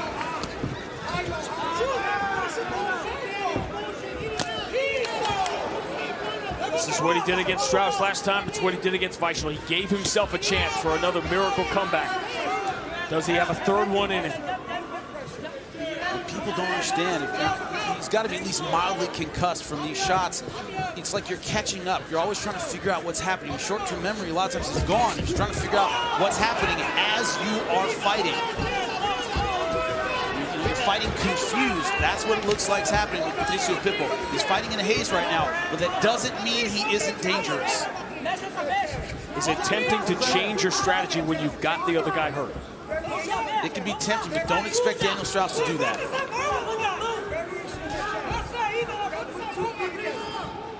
Now this is where his weakness kind of becomes his strength. In the past, he's had guys hurt and he hasn't turned it on to finish them. But it makes him careful. He doesn't take risks. He doesn't do anything stupid. Only time he's had a stupid fight was the last time against Pitbull and obviously against Pat Curran last time. Usually he fights mistake-free. That's a good thing right now. The other thing to keep in the back of your head, that very easily could have been a 10-8 round too. That's how I scored it. which would mean Patrício Pitbull would have to win all 3 of these rounds just to get it even. Yep. I'm sure he'd take it right now. He'd take a draw. And even if he can miraculously clear the cobwebs, that's not going to be enough. Clearing the cobwebs isn't enough. No. Look at that left over the top, over and over again. People just can't see them coming. Daniel Straus is wrapping it up now.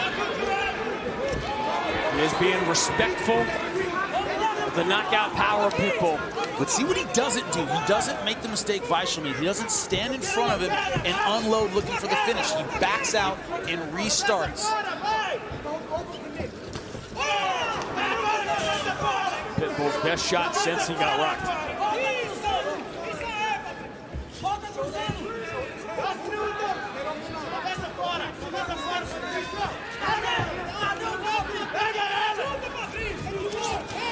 And another angle to this, if you're Pitbull, is can he just keep in this fight until round 4 or 5 and hope that the demons that have plagued Strauss in championship fights come back to haunt him late.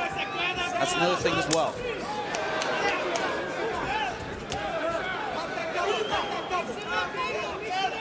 This looks like a replay of their second fight, but worse. Or better if you're a Strauss fan.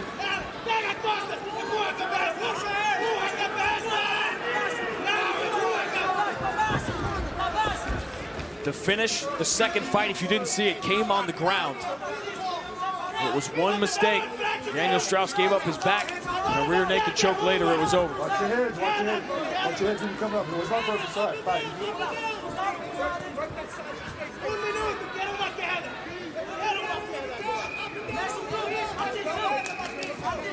Watch it, stop. Time. Poked him in the eye. This is deja vu all over again. How you feeling? Okay. How's the eye? You see me? Okay. Right hand. Yep. Extending the fingers right into the eye. That's good. clear. Don't pop that out. Look at me. Good? Yes. Stay right there. There were so many stoppages. It's on purpose. In the second fight, good to go. that there was a point deduction. Yep. And it was hard for either guy to get a rhythm, really. One thing these guys don't have is animosity and a lot of respect for one another. Familiarity often breeds contempt. These guys still have a lot of respect for one another.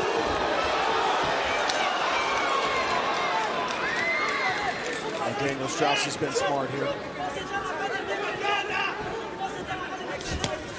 Man, another big left.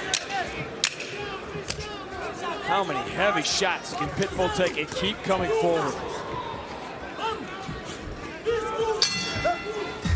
To the championship rounds we go. We saw Ken Shamrock and Kimbo Slice the last time we were here in St. Louis, but it was Patrício Pitbull that stole the show. Tonight, Daniel Straus is trying to. And it's the power of his straight left hand. So far, Pitbull has had no answer for it. Also, has not made defensive adjustments. Every time he throws, every time they have exchanges, he leaves his right hand down, and that left hand is catching him over the top. It's been the case since the first round. Sometimes you find out you have a chin. That's the good news. The bad news is you find out you have a chin. You ready? You ready? Get up. We head into the deep water, the championship rounds, where Daniel Straus's championship dreams have turned to nightmares.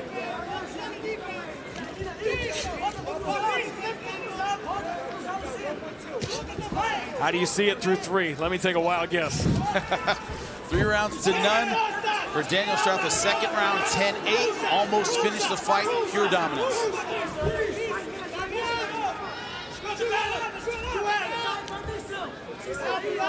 The question is, what does Pitbull do tactically to change things around?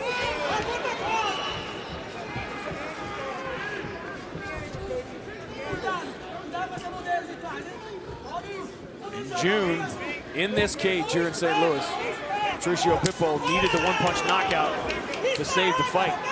Now he needs it to win the fight. He needed to clear his head and survive. Now he needs to hold on to the title. Just have to ask yourself, has the luck run out for Patrício Pitbull? Now he's not a good desperation comeback to win a fight. He has been dancing through raindrops the last two.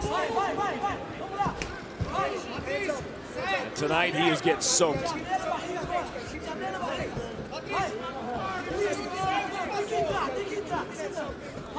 Comes to that power left hand. Strauss cannot miss. Ooh.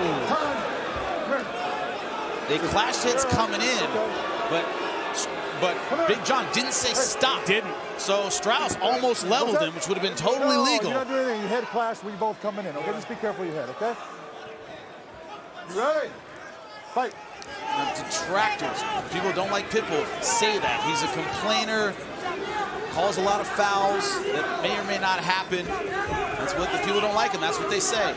If you just turned on Spike, this is live. This is not the second fight. This is the third fight. This is really happening. This is not a replay. Although it looks like in so many ways.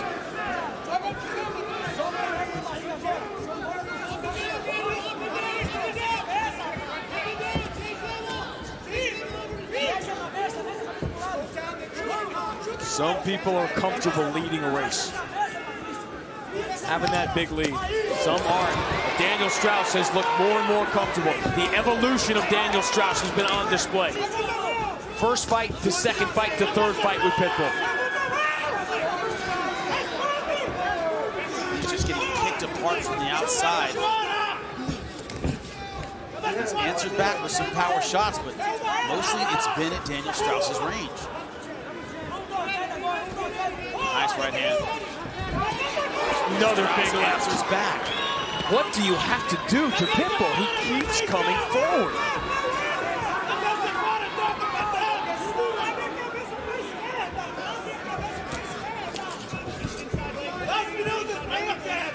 But also Straus is not the kind of guy who's going to get frustrated winning by decision. He's not going to go, well, I said I was going to finish him and I didn't. No, decision is just fine. He wants the belt. It will still fit.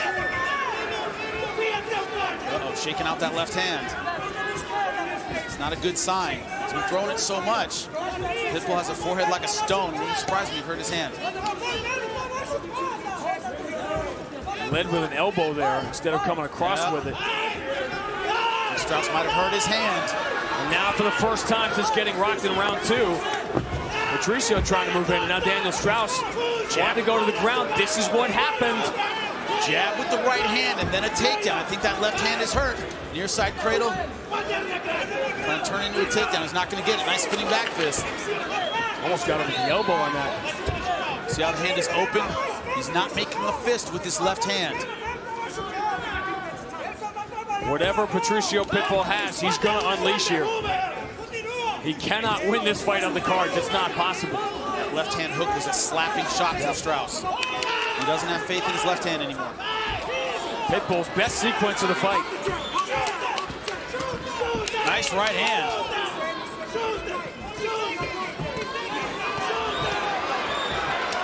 He's pulling that left hand back when he throws it.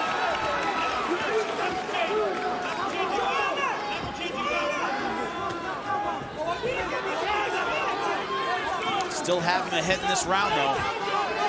Daniel Straus has a huge lead in this fight, but that is an ultra-dangerous man in front of him. Patrício went for that tie clinch, thinking about a knee. It's so tough when you're giving away all that height. Yeah. It has been Daniel Straus's night. It has been Daniel Straus's fight, but Pitbull somehow is still in it as we go to round 5.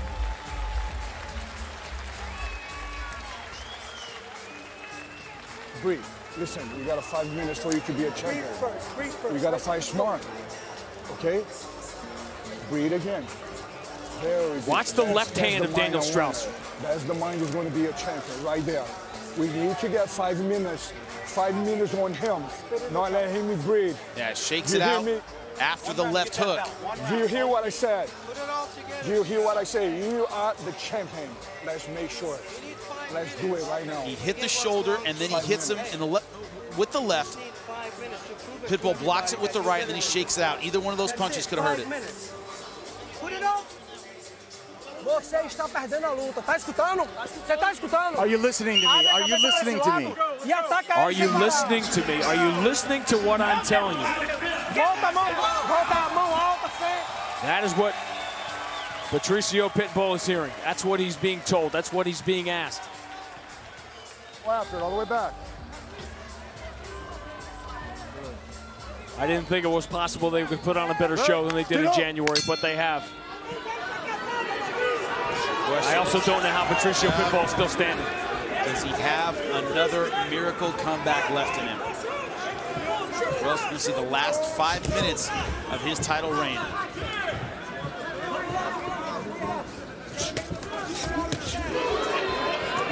Daniel Straus uses that left early.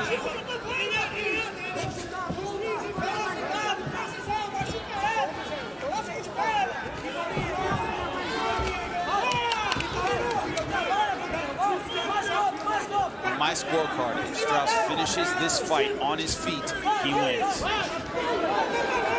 Nothing Pitbull can do in this round, but finish him can win him back this fight on my scorecard. Pitbull had a nice finish to the 4th round, but it was still Daniel Straus's round. And that's the way I had it. I mean, you could have given it to Pitbull. I didn't, just because finish strong. A lot of judges give more emphasis to the end of the round, but I thought it was a Straus round. We've seen crazy things from judges in this sport, and there's the human element, but nothing would be crazier than this. This would be a ridiculous robbery. I mean, investigation if Pitbull won a decision so far. This is now about the heart of Patrício Pitbull and the next step in the evolution of Daniel Straus. He is walking that ledge that twice before he has fallen off. If he keeps his balance for the next 3.5 minutes, he's a world champion. This is a guy in Daniel Straus who prides himself on his conditioning and his grinding ability, his ability to just wear guys down. He can wrestle this last round. Walk away a champion. Pitbull needs to throw some power punches and get the knockouts. And he hasn't gotten very close with his takedown. Remember, Patrício Pitbull has 2 losses. They were both by narrow, split decision margins, 1-point margins. He has never been dominated this way.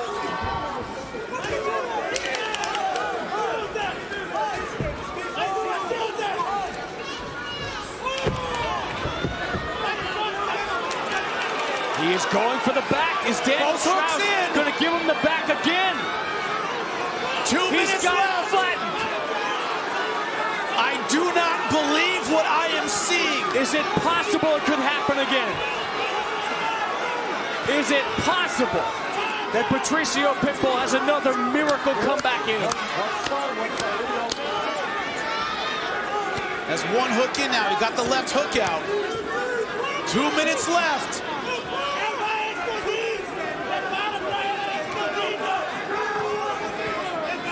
This would not be, in my mind, a comeback. This would be an epic collapse for Daniel Straus if he lost this fight.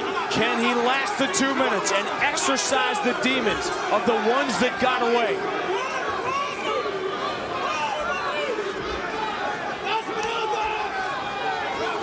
Those numbers at the bottom left separate Daniel Straus from the world title. He's almost out. Pitbull now on a wrestling ride. Doesn't have his hooks in.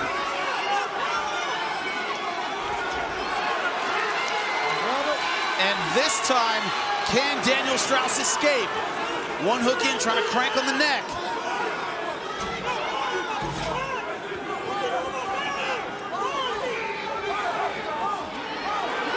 And he is out.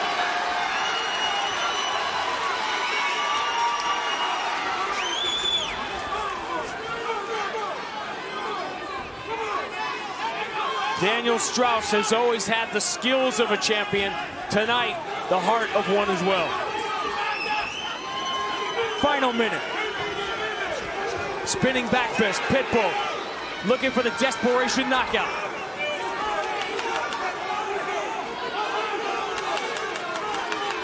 And there is no quit in Patrício Pitbull.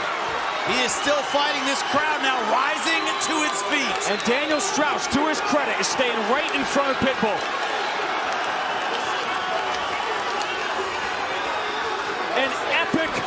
closing moment to this trilogy.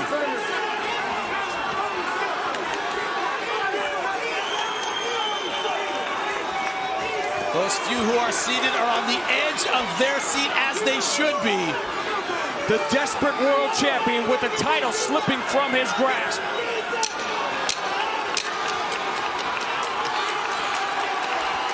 Could this be MMA's Gotti Ward? They are throwing to the bell. Nice left hook, but it's over. A spectacular finish. Patrício Pitbull takes the harm, but for Daniel Straus, the third time is the charm. Careful, babe. It looked like it might happen again in that fifth round. Pitbull both hooks in, fishing for the rear naked choke, but this time, Daniel Straus able to escape, able to get back to his feet. John McCarthy coming over to me and he just said, almost. Just what I was saying, it was almost the same result, but John Straus will not be denied. John McCarthy was there. He was the one standing over Daniel Straus when he tapped out at the end of the fourth round of their second fight. Let's check out the Blackheart replay. My question is, what highlight will you use? Daniel Straus landed the left hand throughout this fight. Patrício Pitbull, I don't know what kept him standing.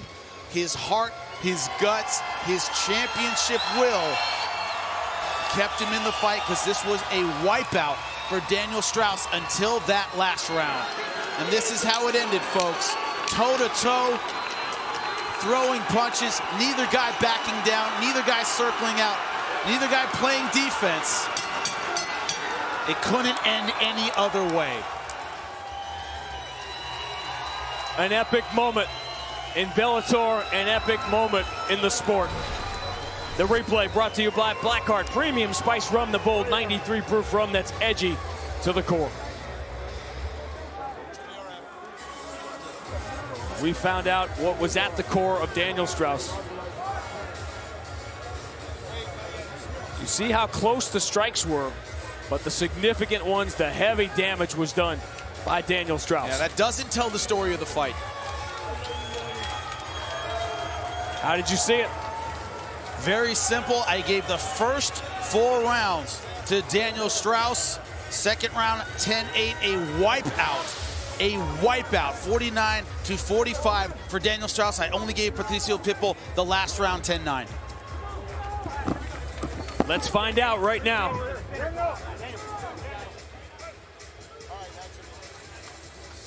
Ladies and gentlemen, having gone the distance, we'll now go to your judges' scorecards.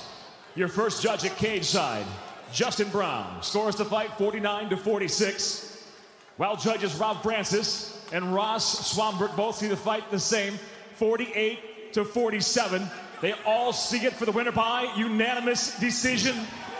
And now the new Bellator featherweight world champion, Daniel Straus.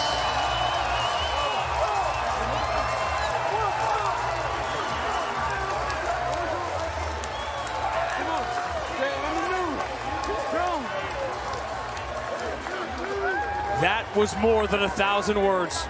And this is the moment that Daniel Straus has dreamed about. It has happened.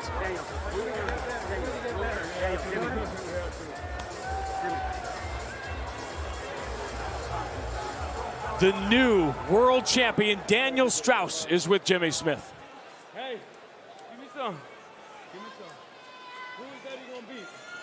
Who is Daddy gonna beat? The first question I have for you, all the sacrifices you've made, the time you spent away from that daughter of yours, what does it mean to have this belt around your waist after a war like that?